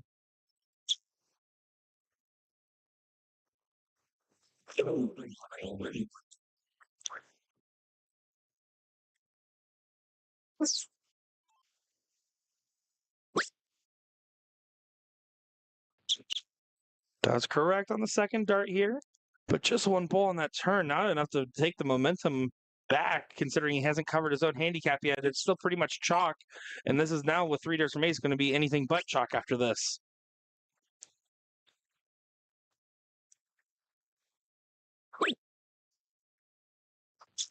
Matt saying good morning from Saudi. Good morning, sir. And Cody saying no drawback for Ace, just a solid push. Very Ethan DeVera-esque in that sense. Why did you say Ethan DeBear-esque? Solid push. That would be Gary Anderson-esque. No, I like to keep. No. Yep. No. The more familiar person's Gary. Come on. Nope, now. everyone knows Ethan DeVera, probably. And it's not even a drawback that Gary does have, to be fair. I was It's going to just say that's literally even just less than there, Gary. yeah. Instead of Gary will literally pull it right to his eyesight and then through. He kind of just pulls it up and then Just straight on goes. go. Yep.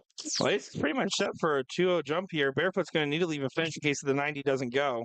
Yeah, it's gonna be tough for Ace to miss out on this win. We'll find out though. 220 for Bull We've seen crazier things happen. or Bull for tops. I'm guessing the latter. Double top here for Ace to continue on. And you can't hit that dart. You can't flip it in his hand, though. Just going to try to clean this up. Does leave 32. Barefoot now needs 93 as the check. Can't go Bull first here, so you're going to throw in the 19s for 36.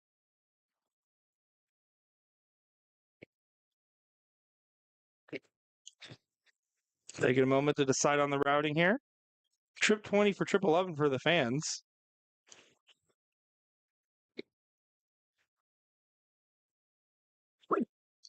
Went Bull first anyways.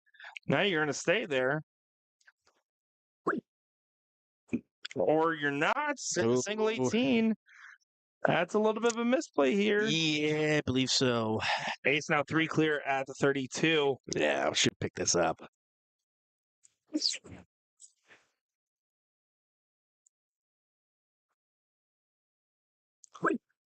Well inside. Needs to course correct that dart.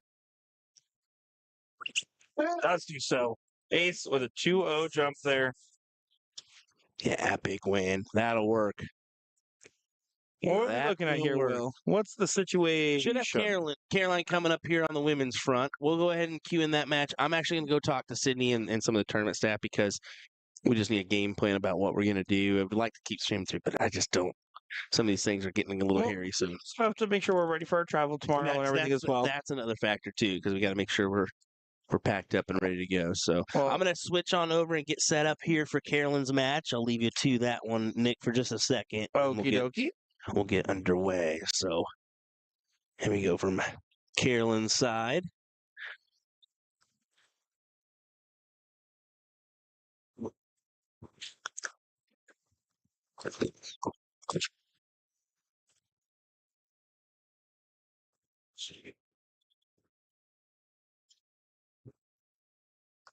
Well, here we go, guys.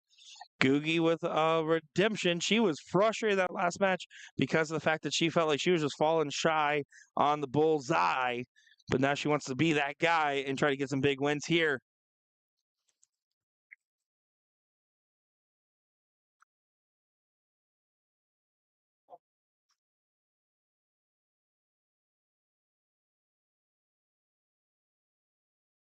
So here we go. Googie to get things going. You can see how quickly the room changes. All the boards on that back wall are already gone. All the cabling brought up. The vendors are already pretty much done packing up out there as well. They are packing up quick around these parts.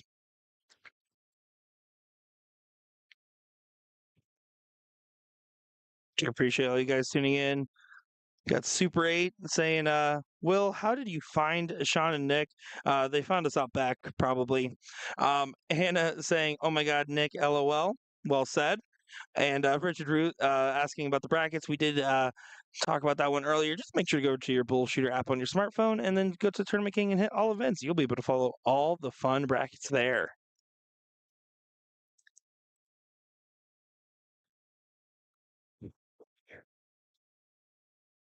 Kylie, going to try to get a little bit of a breakaway here.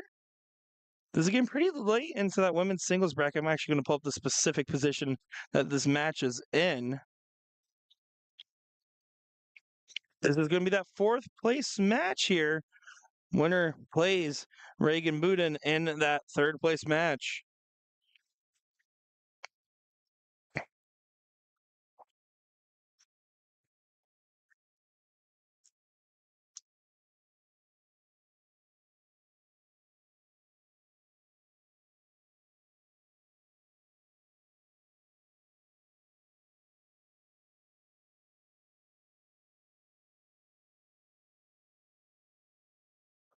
So far, Kylie's done a good job of finding consistency in her scoring here. 74 points on the turn. Googie going to try to just go ahead and push out in front here. Does find the bull in the second. And that's the thing with Carolyn's throw. When she finds one, she always finds two. Or she was really close to finding it there. That's just her style. It's a lot of feel in her throw, but she's very consistent. And so once she gets a feel for where she wants to go, she finds it with ease.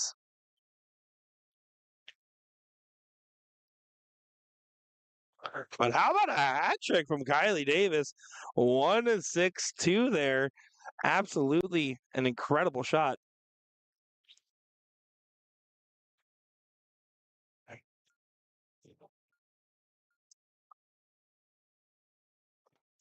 And 34 there for Googie.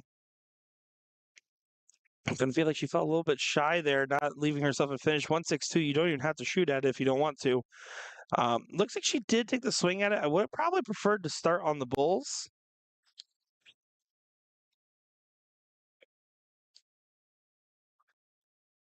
Just 20 points, so that's a huge let off. Googie now with an opportunity. Finds a bull, needs another bull. Does get another bull. 102 is the setup there, and 142 is the must-hit shot now almost because we're in Googie's wheelhouse. She's been pretty efficient on the bigger checks. It's actually when she has multiple darts at doubles that's been a little squirrely there. First bull's good. Not going to find on the second. Was trying to hit another bull to leave trip 14. Leaves 34 instead, getting nice and low.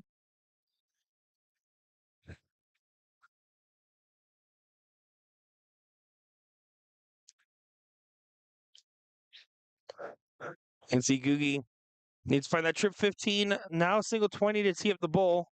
And pulls it out there and kind of just shrugs her shoulder there.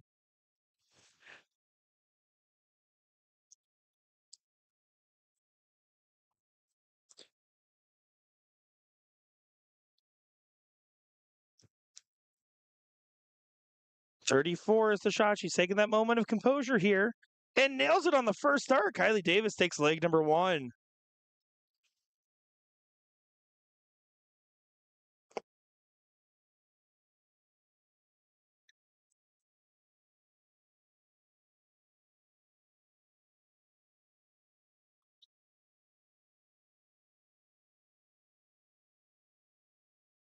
Googie outside on the bulls there. An uncharacteristic miss and a very unfortunate time. She's the stronger of the players, statistically speaking. So when she has misses like that, it leads to these moments where that handicap's going to really potentially be costly, especially if Kylie Davis finds a hat trick there. Oh my goodness, girl, go off.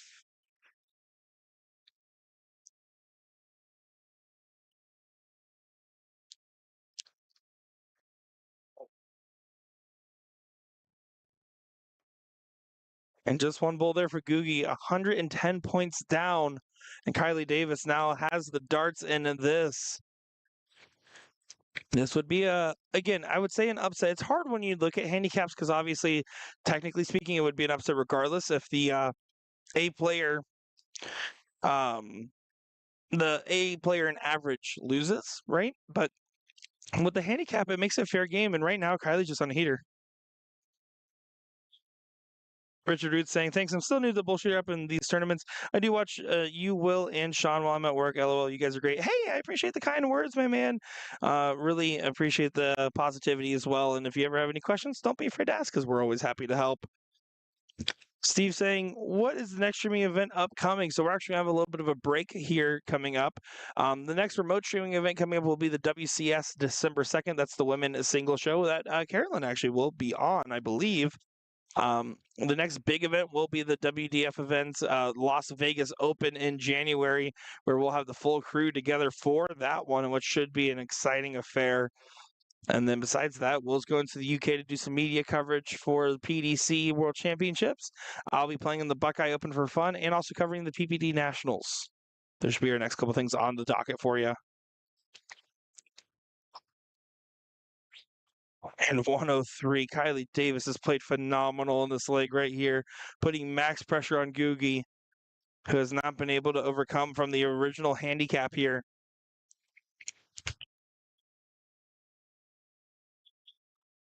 Cuz get down to 89 and a good low ton. This is going to be squirrely here. 103 now for Kylie Davis. Full 3 bulls the shot. At 102 now. Had to switch off the bull. That's why she went down and hit a single 3. Finds a trip 19 in the last set to leave a 1 dart check. Bull for trip 13 for bull. Should be the look here. There's the bull. Here's the trip 13. And it goes in 2. Googie takes us to a last leg decider here, folks.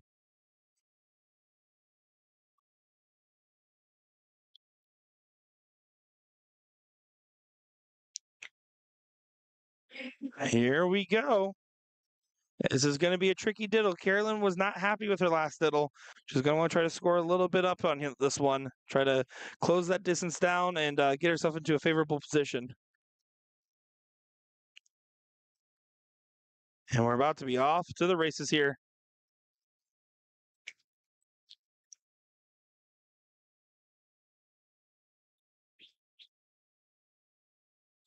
This the 1 needs to correct. Good marker dart. And does find the trip 20, stacking it right on the dart. That is a good shot from the savvy veteran.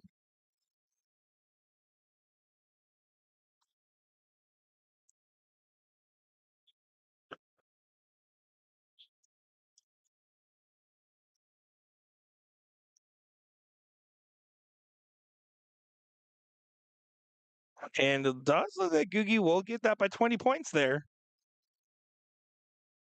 Question chat about where Kylie Davis from. Hannah says North Dakota. I think her guess is as good as mine because unfortunately I just don't know off the top of my head.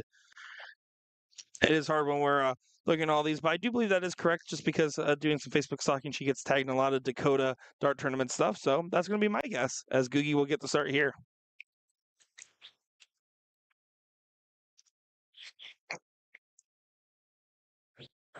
One bull on the grab there. Decent opening rounds. Kylie Davis going to try to continue to push the envelope here. She's had these moments of brilliance. And here's the problem that she's been facing is that she starts off red hot in the leg and then falls just a little bit flat during the setup period. This time it might be the inverse. She does not find a bull in the opening onslaught. Googie here with an opportunity. One thing that I feel like needs to be stated, especially when you go back and forth from playing in person and then playing a remote match, when you're playing in a hybrid tournament like this, one thing that's going to be apparent is that you need to work on self-pacing. There's going to be times where you're going to want to immediately go to line like you're playing an in-person matchup. The extra little turn time change for the internet part is going to be a little bit trickier for the average person. Just know that you have to work on your pacing when you're switching between a online match versus an in-person one. I don't like when I come back and see the first comment that I read is, we just have Nick commentate the rest of the time. It's so funny. No, you cannot, Hannah. Calm yourself down. I mean, I am pretty funny. But I do have an update on what's going to happen is we're potentially going to fill out the rest of the women's bracket and probably be done for our coverage for the event. And the only reason for that is just because we need to tear down and get ready for the road. And Well, no, it's because we hate you guys. Nick, why did you tell them that? I'm sorry. Do you guys not know already? Get out of here. No, I think that we're just going to try to round out with the women's matchups. And yeah, it's been a long weekend. We need to do the tear down and what have you, get ready for our flights tomorrow. But Yeah, absolutely. we'll end with some good ones. How about that? Thing with these girls thrown on the board should be great. As Steve asking a question says, "Okay, Nick, what has been the biggest challenge of streaming a hybrid tournament? Part in person, part in remote." Honestly, I would say the challenge for streaming is not too hard, just because again we have our experience with the CSC Challenger Series, so we're kind of a little bit more used to it. But I think the challenges is just I don't know. What's your answer to that one, Will? It's difficult. Of course, it's going to be the one side in person, one side remote. I mean, that's kind of hard to deal with. You necessarily don't get the clippable matches with that, but I think the hardest part is just that it was that Friday for everybody. I think just getting it down to okay, guys in the room. I think they didn't realize that maybe some people would just pick a board because they're playing a remote opponent, and that's going to be a factor Yeah. in certain aspects because, well, you can't just take a board and then they assign that board and then all of a sudden it's filled. So. Definitely on the tournaments. I think for us, the other hard thing is just we don't normally go to tournaments with this many same brackets running at the same time, especially on Friday. True. I think it's hard for us to know. Like, hey, it's easier for us. Normally, we can spot a really good match and try to tell them before it happens. It's impossible when there's 5-6 brackets running. But I gotta say, I'm impressed with how well they improved across the weekend.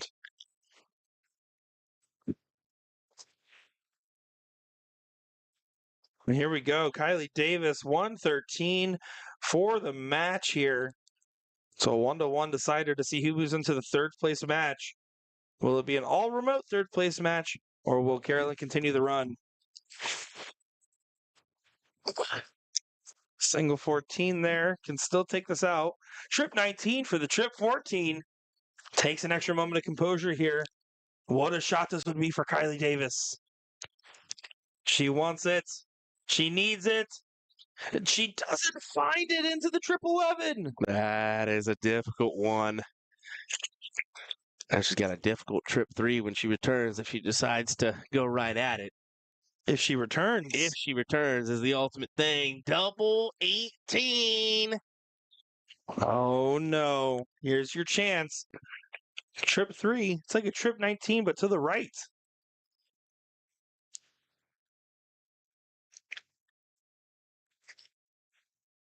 So you're just taking a little bit of time to set up here.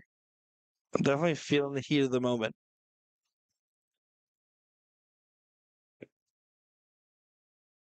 Trip 3 is the shot. Single 3. Double 3. Trip 1. Oh, You're still on. man. You're still on for it. Oh, man.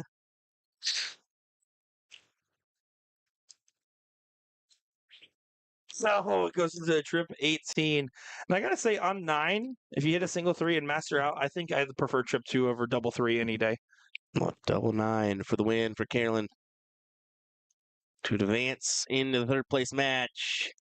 All over it. It goes. That it does. She will win it. There you go. An amazing shot there and a good recovery as what was that, Chip Pollard and Jax Bartlett going at each other over there? That is it. And it looks like they're in the count-up leg, so this must be the last leg decider here for this one. So we'll take a peek here, and this will be our last men's matchup on the feed. I do know that, so. Because afterwards will be third place in finals for the women's. Well, who better finish it off than the young gun himself and the savvy veteran of Chip Pollard?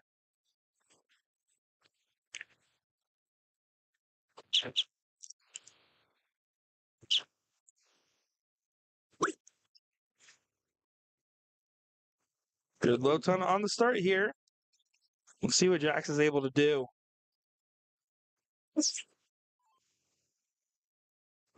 Finds the first bowl. Finds the second. Finds the third. Starting out with a hat trick for the young gun. That'll do. That'll do, young man. It absolutely will have to do here. So there's not much more the young man could have done. It's a game 3 scenario here. And Pollard only one bowl on the turn. Now Jax can really run away with an opportunity like this. Keep himself composed.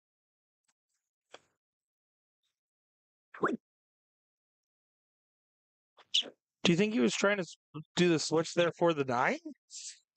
That's the only reason you would switch off the bull there, right? Yeah, but I don't think that was a circumstance to do it. I think he's okay here. No, I agree. I don't think the timing of that decision was correct, but you saw that he put like his thinking cap on there for a second. Hat trick there for Pollard. With good recovery. And Jax, I think it was a little bit of a clerical error there.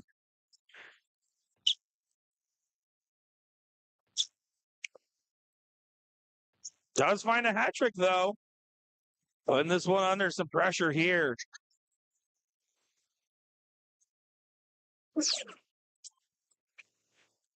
And now Chip's going to have to set up. And set up, he may. Will it be a good one, though? 76, good leave there. Pressure on the 82 for Young Gun Bartlett for the match and to continue moving on in this singles bracket. 2 darts at 32. Only needed one. Jax Bartlett does it with a 45.55 there. Absolutely incredible stuff. As that was some good shooting from the young gun. I know for a fact we will be getting that third place matchup coming up here in just a moment's time. I don't think Googie's going to be wasting much time as she's actually already loading into it here. So we're going to go ahead and get set up. As this should be a good matchup over here.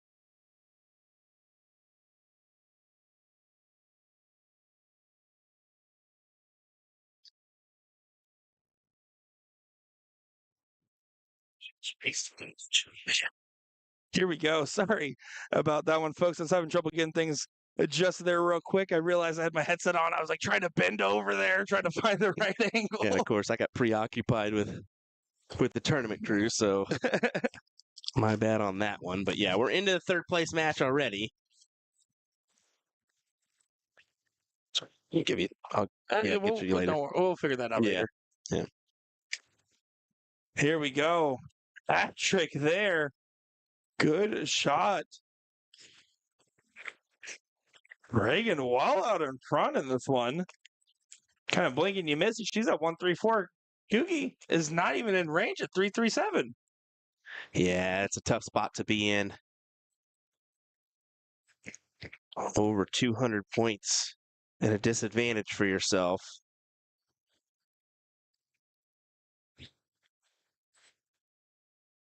And how much pressure will this be under, too? She's sitting on 60, a 1-dart finish. Googie can't even hit just a hat trick here, as it won't be enough. Oh, yep, thank you. Appreciate it. And not finding the bull. These bulls have been so evasive for her, and she's feeling frustrated every time.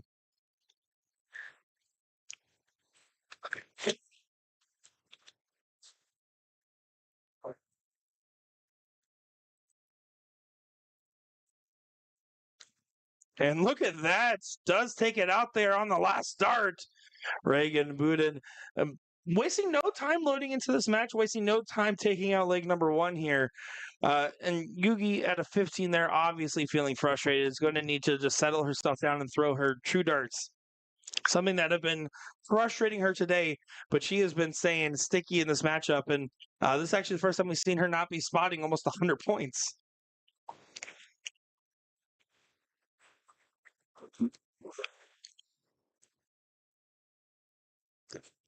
We potentially could get one more male matchup, but they could call the Jackson Ram to board 2, which is a good one. Can't blame them there. Who and who? What is this, a daycare? Yeah, right. What is it? Jax has to get tired of babysitting Ram Guevara.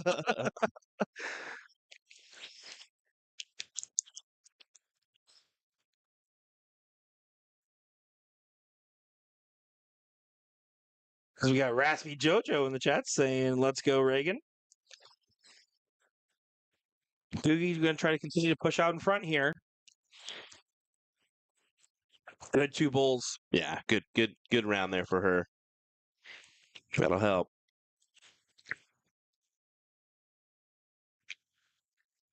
Moon just going to try to close down this gap here a little bit. I like how normally you can't make out the backgrounds of a lot of those remote players' cameras. You can clearly see that's a giant Heineken sign in the background there. Sponsored by Heineken, America's beer of choice from Germany. It's true. Whatever. Whatevs. Whatevs. As we might get a put it on the counter there for Googie, finding a hat trick to lead the 147. I figure if you keep pushing around enough, she's going to collect something big. This is the inverse of the previous leg.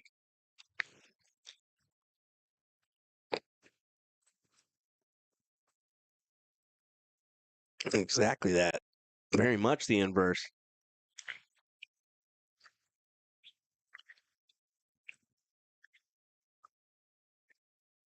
And no bulls found there.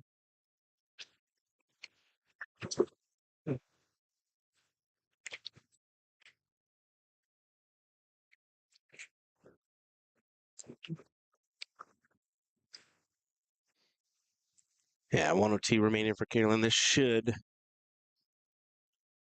I guess I can't say should get a look, but I believe she should get a look. Yeah, she has 6 starts at 2, so no immediate pressure, and she's going to do it in 2. She's going to do it in 2. 51, 51, 1-1 here in this one.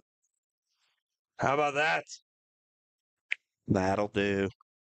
Raspi making a great point out here, saying, "How fitting is it that Reagan and J Rod are this far into each of their brackets?"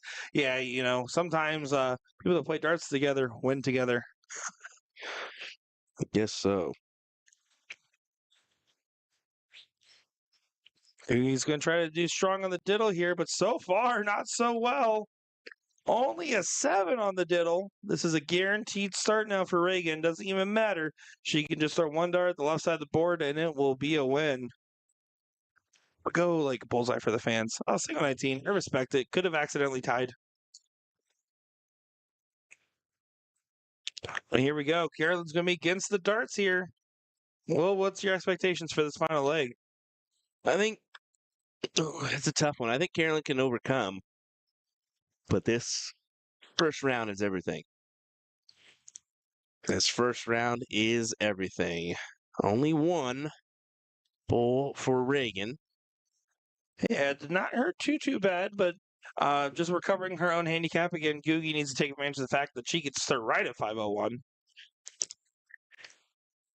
And again, she has that arm feel type of throw, right? So, well, usually when she finds on the bull or right on the wire of the bull, you kind of expect her to collect again. Yeah.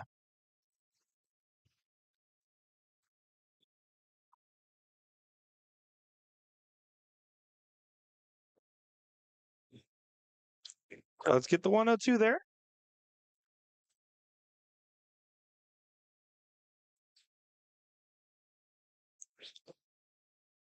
Now, Googie not finding the bull so far. Let's find it on the last. This is definitely a little too close for comfort for both these girls at the moment. Yeah, definitely a little bit so. Who's going to get the breakaway? That might be the first sign of one. Finds a low ton there. Googie is going to now have to answer. Also, some ground will be lost. As you can see, the starports are still getting wheeled out of here left and right. Well, they're starting to gather some on the other wall too. So, yeah, we're dwindling down to an end here, folks, at this EDC World Championships in New Orleans, Louisiana. What an event, man. Nolans win. This is tight here in this one. Yeah, it doesn't get to a finish. Googie has a chance. Yeah, that was a tough one. You saw Reagan's head go up into the air because she knew that may have been the round that cost her here. You see Michelle in the background kind of just hanging out. Oh, and she doesn't leave it a finish either. Yeah, that could be costly.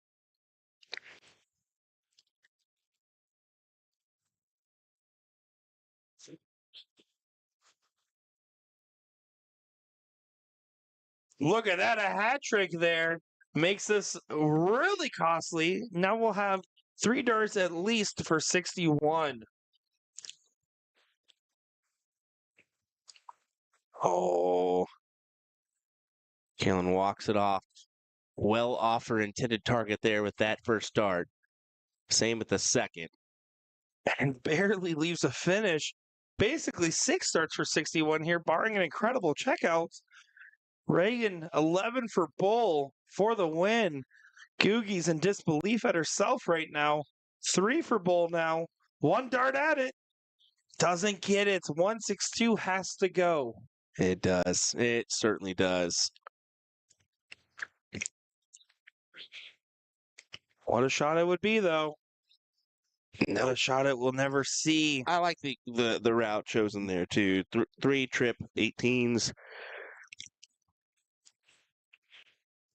Unfortunately, doesn't go. So Reagan for the win, needing the double 17. Gotta be careful on double 17. Going outside. Played that one aggressive on the last and only hits a single. This is an opportunity Carolyn did not expect to have. It certainly is. Can Googie do it?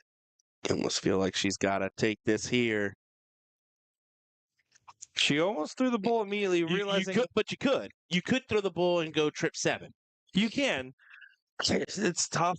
This is a tough shot here. You get a guaranteed look if you do that. Yeah, I think you could also just play the 11 for trip 20 at that point, though. Or the trip 17. Okay. My goodness. She got away with That was a it. risky Can dart. she get the win?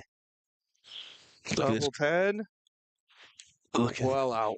the girl that was just in view of her. She was really looking on for that one. Like, oh, is she going to hit this? Oh.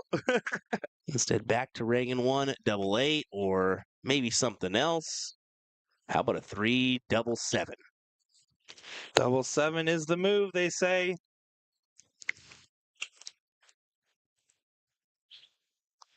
Outside. Gonna play this one aggressive again. Hits it there, and Googie's knocked down and out. She is eliminating that third place position, but she also gets second place for in-person finishing bonus as well, though. So at least a little bittersweet moment there for her. Yeah, definitely so. And you can see they're gonna tear down that board right next to us, aren't they? Wow. That's incredibly quick. Right. You can see Jackson Ram still going at it over there on the sideboard as we were getting set up for that one. And, you got to cheer for Jax. This is game number 2. He won game number 1 against Ram. So it's currently 1-0 in the favor of the young gun versus Ram Jr., Mr. Screwster. See if he can get the job done in advance. Or if Ram will do it. Listen, Ram likes to be a friendly dude, and I don't think people realize how friendly he actually is. But, God, he ain't going to give nothing for free here.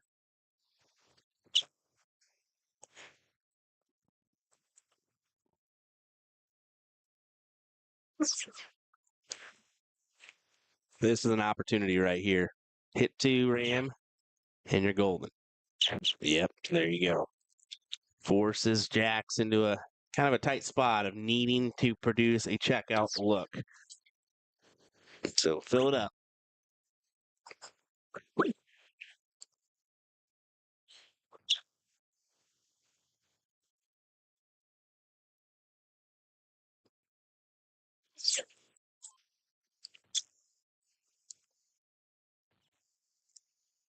And a third. Yep. Good shot from Guevara, basically setting this up for it. Last leg decider, barring a catastrophic miss. Barley can do nothing except throw and pray for an opportunity. He's going to force himself to have a good one when he comes back. Great shot there to high 10 from the young gun. But the savvy veteran of Guevara not going to take him lightly. Yeah, it keeps him even Stevens with Ram, but most likely this will go. Oh, no. A little bit harder now. Oh, no. Jax can get a 2-0 win rate. Is unfortunate for Ram, but more than fortunate for Jax. Here we go. 18 for Bull. Bullseye for Young Gun. Gets it done. And you can't believe it. Ram giving him some respect there. He checks with a little bit of an eye Jax roll. can't believe it. Wow. Jax can't believe it. Wow. He's going to keep on trucking. He's going to have a little bit of a wait, but we're going to focus in on the women's final, and that's going to most likely do it for us, unfortunately. But we'll keep on trucking here in just a moment, folks. Look out for this match before we end our coverage. The EDC World Championships comes to a conclusion here shortly. William Stewart, Nick Teixeira. We'll be right back. Bada bing, bada boom. We'll be right back. We'll be right back. We'll be right back. We'll be right back.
All righty, everybody, here we go with our women's final. Michelle Joyce taking on Reagan Bunnan here in this one. This should be a good matchup here. Well, I'm looking forward to it. I'm looking forward to seeing what Reagan does because she was on fire in that last one, and she's going to be coming into this final with some heat. But Michelle, I mean, she has the seat, but she's been sitting. Let's see how she spent that time and if it was wise. This should be a good one. It's going to be hard to pick a favorite here. This is, I believe, our first time. Wow, she has a quick throw. Fire. Yeah, I was going to say, I believe this is the first time we see her throw. Now I'm certain because that was quick. What? That is just insanely fast. Danny Lobby, watch out. No kidding. And then look at Reagan. She's kind of sped up her pace, too. All righty, girls. We're ready to watch. That is in 9 darts there, 8 bulls hit, I believe, or 7 bulls hit and 9 darts. That's incredible. Incredible start to this final. Unfortunately, based on the last match, Michelle is the queen seat, and you see why. Back-to-back hat tricks of this one. This is crazy, Will. Look at that already. right. She's rocking that Darts for Kids jersey as well. So supporting a good cause, repping a good cause.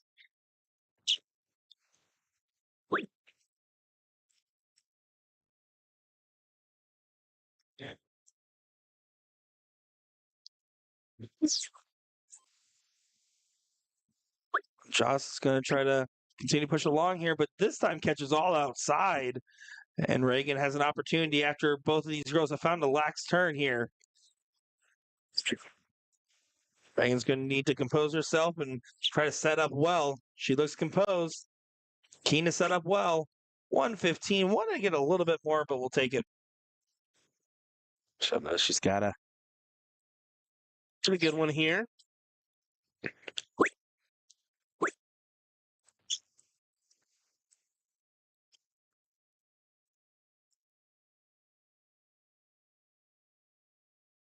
So here we go. Bull, 15 bull will be the shot. And we'll have 6 darts. 169's a no-go. Single 12. Does tee it up perfectly here. Michelle's going to need to bring down this 169 and hope for an error from Reagan.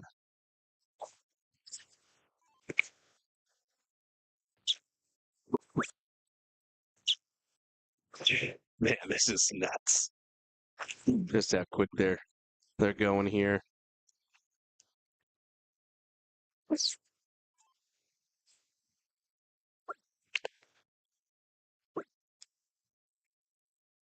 And double 9. This is getting squirrely. And doesn't go. Michelle with an opportunity to put herself at match point in this final.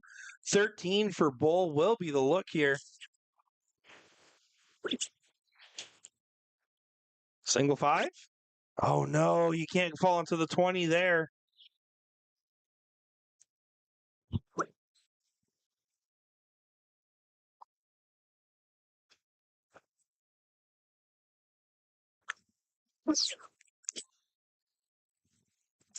Here we go. Trip 3 does go in 1 dart. You can see Michelle really being polite here. She's actually removing herself fully from the picture, if you notice that. So kind of the respect factor there for Michelle, just to remove herself out of view or out of line of sight from her opponent while she's throwing. And it's easy to kind of forget that fact, right? When you forget about the camera and that the fact that they can see you. Because normally when you're playing a match while your opponent's throwing, they can't see you, right? So I do have to agree. Well, I don't think it's required by any means. It's definitely appreciated, I'm sure. Certainly.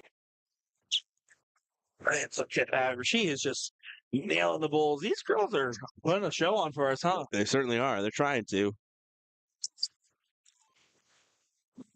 Michelle's just going to try to check away here. She does not want this first set to go 2-0 the other direction. When she hits, she finds it well. But just 1 bull on the turn there.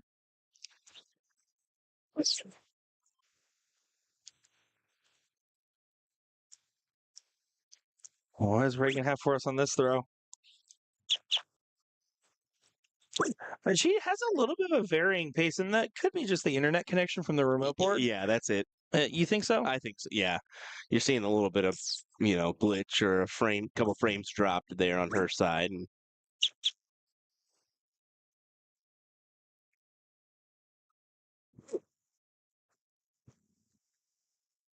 Now Reagan can leave the first look at a check with a hat trick here. Won't be able to do so now. And see, she pretty much brings it to the eye line, just a very slight drawback, and then it's all follow through from there. yeah.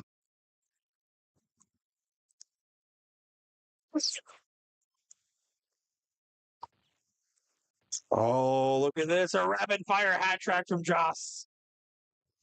Leaving the 1, 2, 3 here and pushing Reagan to have to try to respond in suit.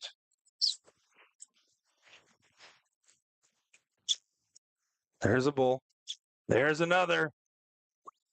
She tried to respond in suit, but does still leave the 1-5-3, my favorite 3 in the bed checkout. 1-5-3 is her favorite 3 in the bed. For a checkout, yes.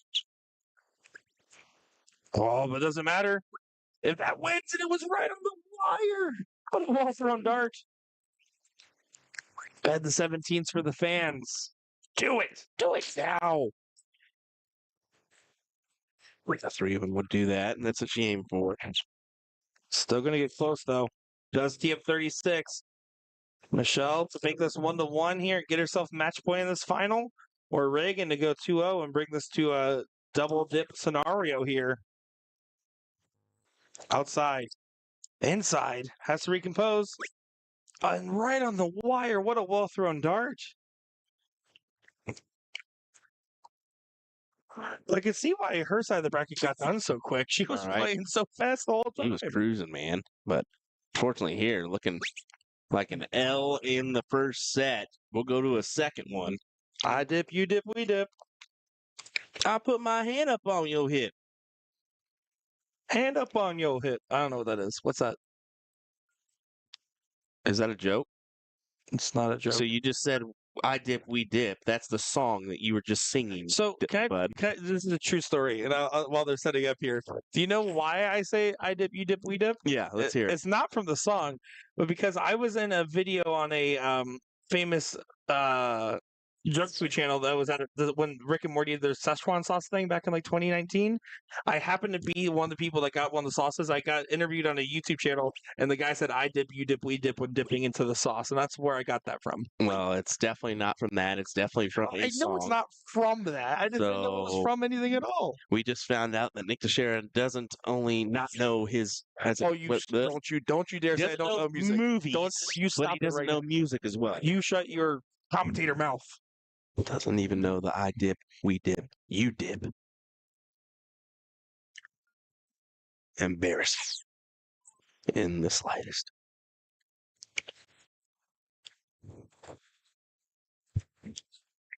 Reagan gets the start here in this one. We're going to start off our second dip for potential second dip. Got the one scoop of Rocky Road on the cone. Jason says, why doesn't the handicap? Well, actually, he didn't say doesn't. He says the handicap translate over to the diddle. But what I do have to agree. This is something I've actually since this tournament I've realized. Hey, maybe we should work on that with the team, and I will actually bring that note back to Arachnid there.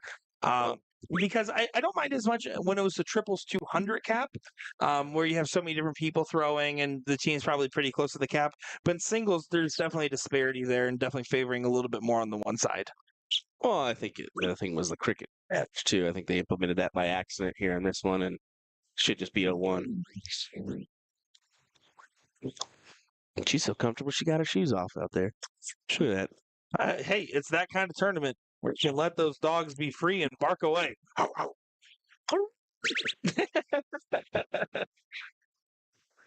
1-2-2 there from Reagan. Solid scoring visit. Michelle just going to continue to do what she's been doing, though. A rapid fire bullseyes. There's one. Oh, there's 2. Thought she was going to give us a hat trick just because I asked for it nicely.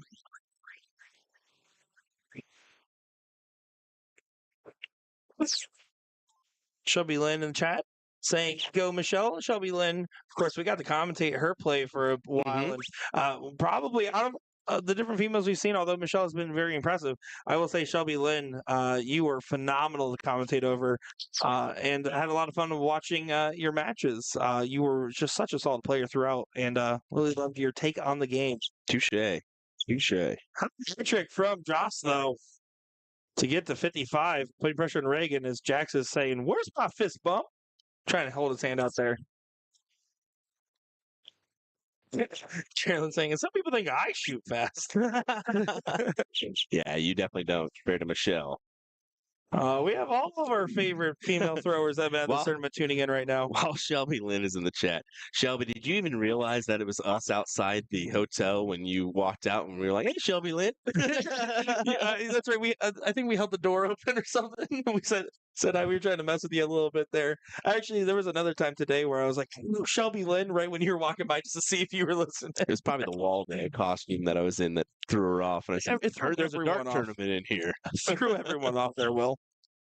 45 remaining. This would be a heck of a steal of leg.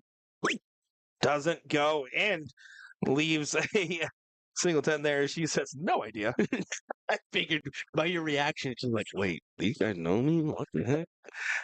And over to the double five we go. It doesn't Oh go. my! She just can't put it out. As you see, Jax Bartlett kind of tuning in for this one, supporting Michelle. And unfortunately for Michelle, this could go the opposite way here, and a leg that looked like it was hers. Double 16 needed for 1-0 as Reagan looks to go 3 on the spin. Over to double eight now to get this one on the board. This has definitely been some end of leg nerves, but it does go for Boudin. As you see Boudin. It's Boudin. Boudin, like the balls? Like the like we were saying, since we're in New Orleans, you got to go Boudin instead of Boudin. but is it? It's not Boudin. It's Boudin. But I mean, Boudin in honor of New Orleans. Come on. Just, you'll get it at some point, buddy. Bullseye there for Michelle. As sorry, he let me stun lock there. That was a lot going on right there. Boudin is a form of sausage. No, here. Just so you know. I'll double down. My commentary playbook? I'll double down. That's my commentary playbook. Get out of there. Well, last thing we need is me dragging you any lower. We got Vanessa Longarms Talks in the chat saying, hi, guys. Well, hello. Jason Watts saying Michelle and Rapid Ricky should team up there. You see all you guys waking back up for our last match here, and we appreciate each and every one of you guys tuning in.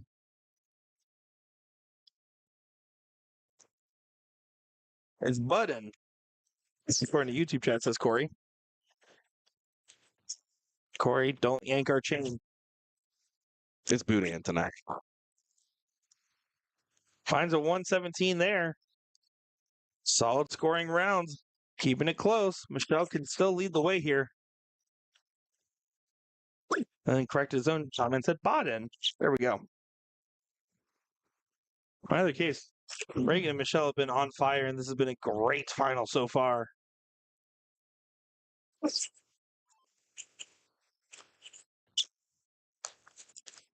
Oh, can we get another one?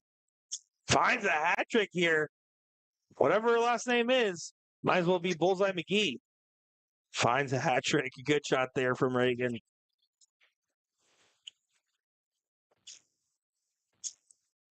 And then answered right back by Michelle to leave herself at 86 here.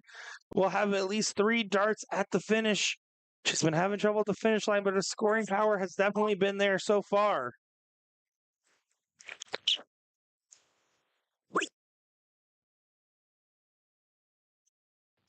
He does get double on the last, though. Reagan keeping this interesting. This is any girl's game.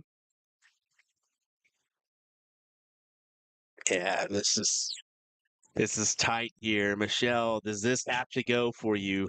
It will. Wow. We're going the distance.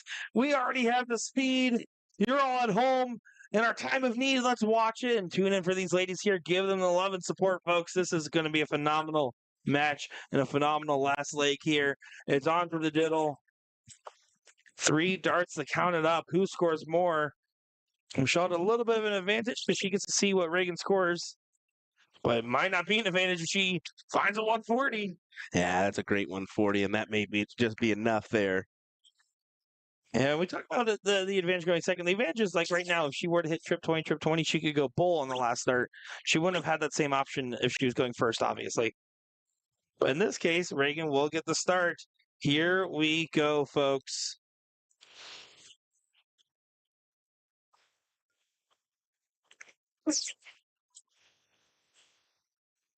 This is any girls' game. They've both shown some real resilience in this one.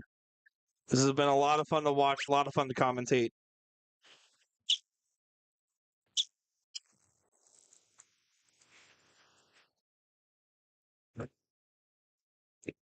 Goes over to Michelle. 116 opener from Reagan. Oh, no. That's Good save.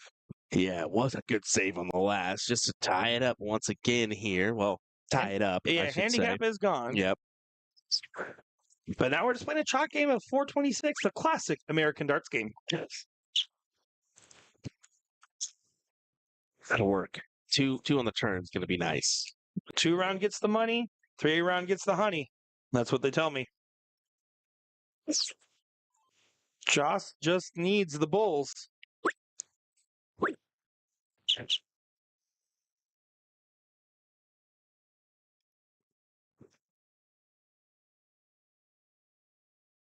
Currently, the vibes are definitely interesting in the dart hall. They're like, you know what we need for this women's final? Stand by Eminem.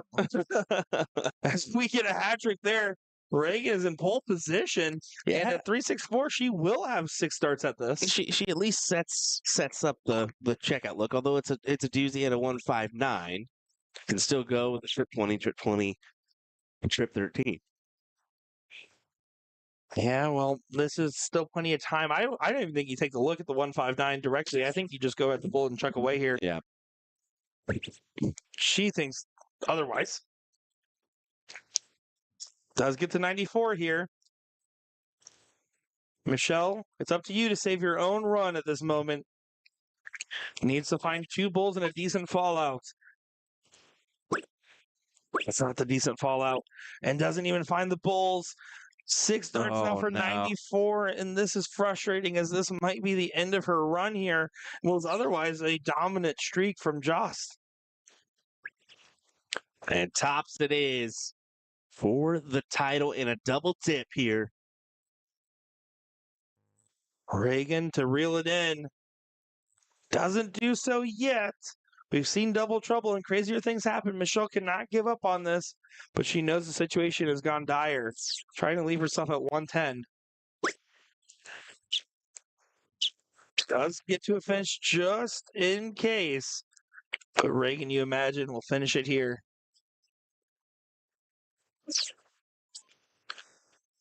It's the top bit.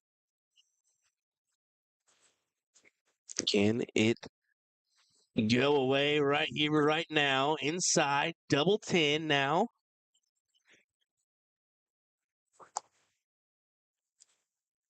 Takes a moment. Big collection on this last. Does get it there. Reagan is your women's open singles champion here.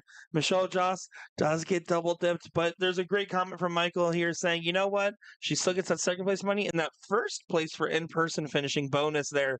So congratulations to her, as that is a big win on the checkout there and some good stuff indeed, huh, Will? Yeah, it certainly is. We do have some unfortunate news. We see that Jax is coming up, but we are not going to be streaming this match. We're going to be ending our coverage here so that we can clear down and what have you. So it is unfortunate. We know we'd like to stream the rest of this bracket, but we're going to start breaking down because we do have to be out by a certain time tonight. Yeah, so. exactly. They're going to be closing on this hall pretty quick. The cutoff. So unfortunately, we normally do try to finish brackets. The time that we have to be out of the hall by and time that it takes for us to shut down just doesn't quite line up. But we do appreciate each and every one of you guys. We appreciate everybody that's been watching along this weekend, and I appreciate you for not firing me yet somehow. Yeah, I don't know how I didn't already, but Man, that was a good one to end on. I mean, Reagan and Michelle, pretty good competitors there. I would say the least. I mean, what's That was a great final. rapid fire, man. That was, and I'm not just saying this for any other kind of reason. That was truly one of the most entertaining finals and one of the most entertaining matches we've had this weekend. It certainly was. It certainly was. So, all right, folks. We see we get a boo in there from Donald, but sorry. Brother. Hey, we cover how many events a year? 20?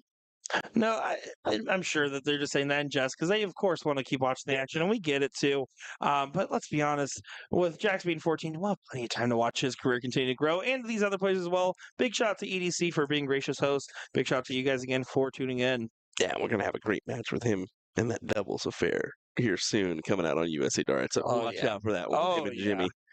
That's going to be definitely up there for everybody. So for sure. All righty, guys. We thank you for joining us. It's been a great one here in New Orleans, Louisiana at the EDC World Championships. Mark it down for next year. I guarantee you they're going to be back and better than ever. They're going to make a couple tweaks where they see fit. I know they're going to be getting in touch with me, and we're going to I'm going to give them some advice as well for what our team's going to get together and see what we have as far as ideas, and that's something that we always try to do for every tournament if they ask. So nope, get at We're here for the money. Have a good night, everybody. Thanks for watching along.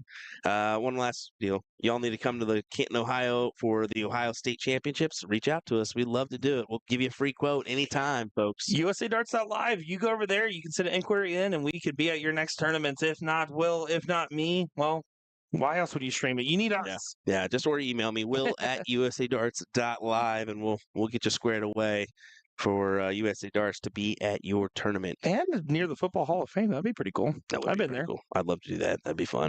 All righty, folks. Take care. It's been fun. William Stewart, Nick Teixeira will bid you adieu. Next for us, the WCS. Brought to you by Partners Promoting Darts. December 2nd. Ladies. Take care, guys.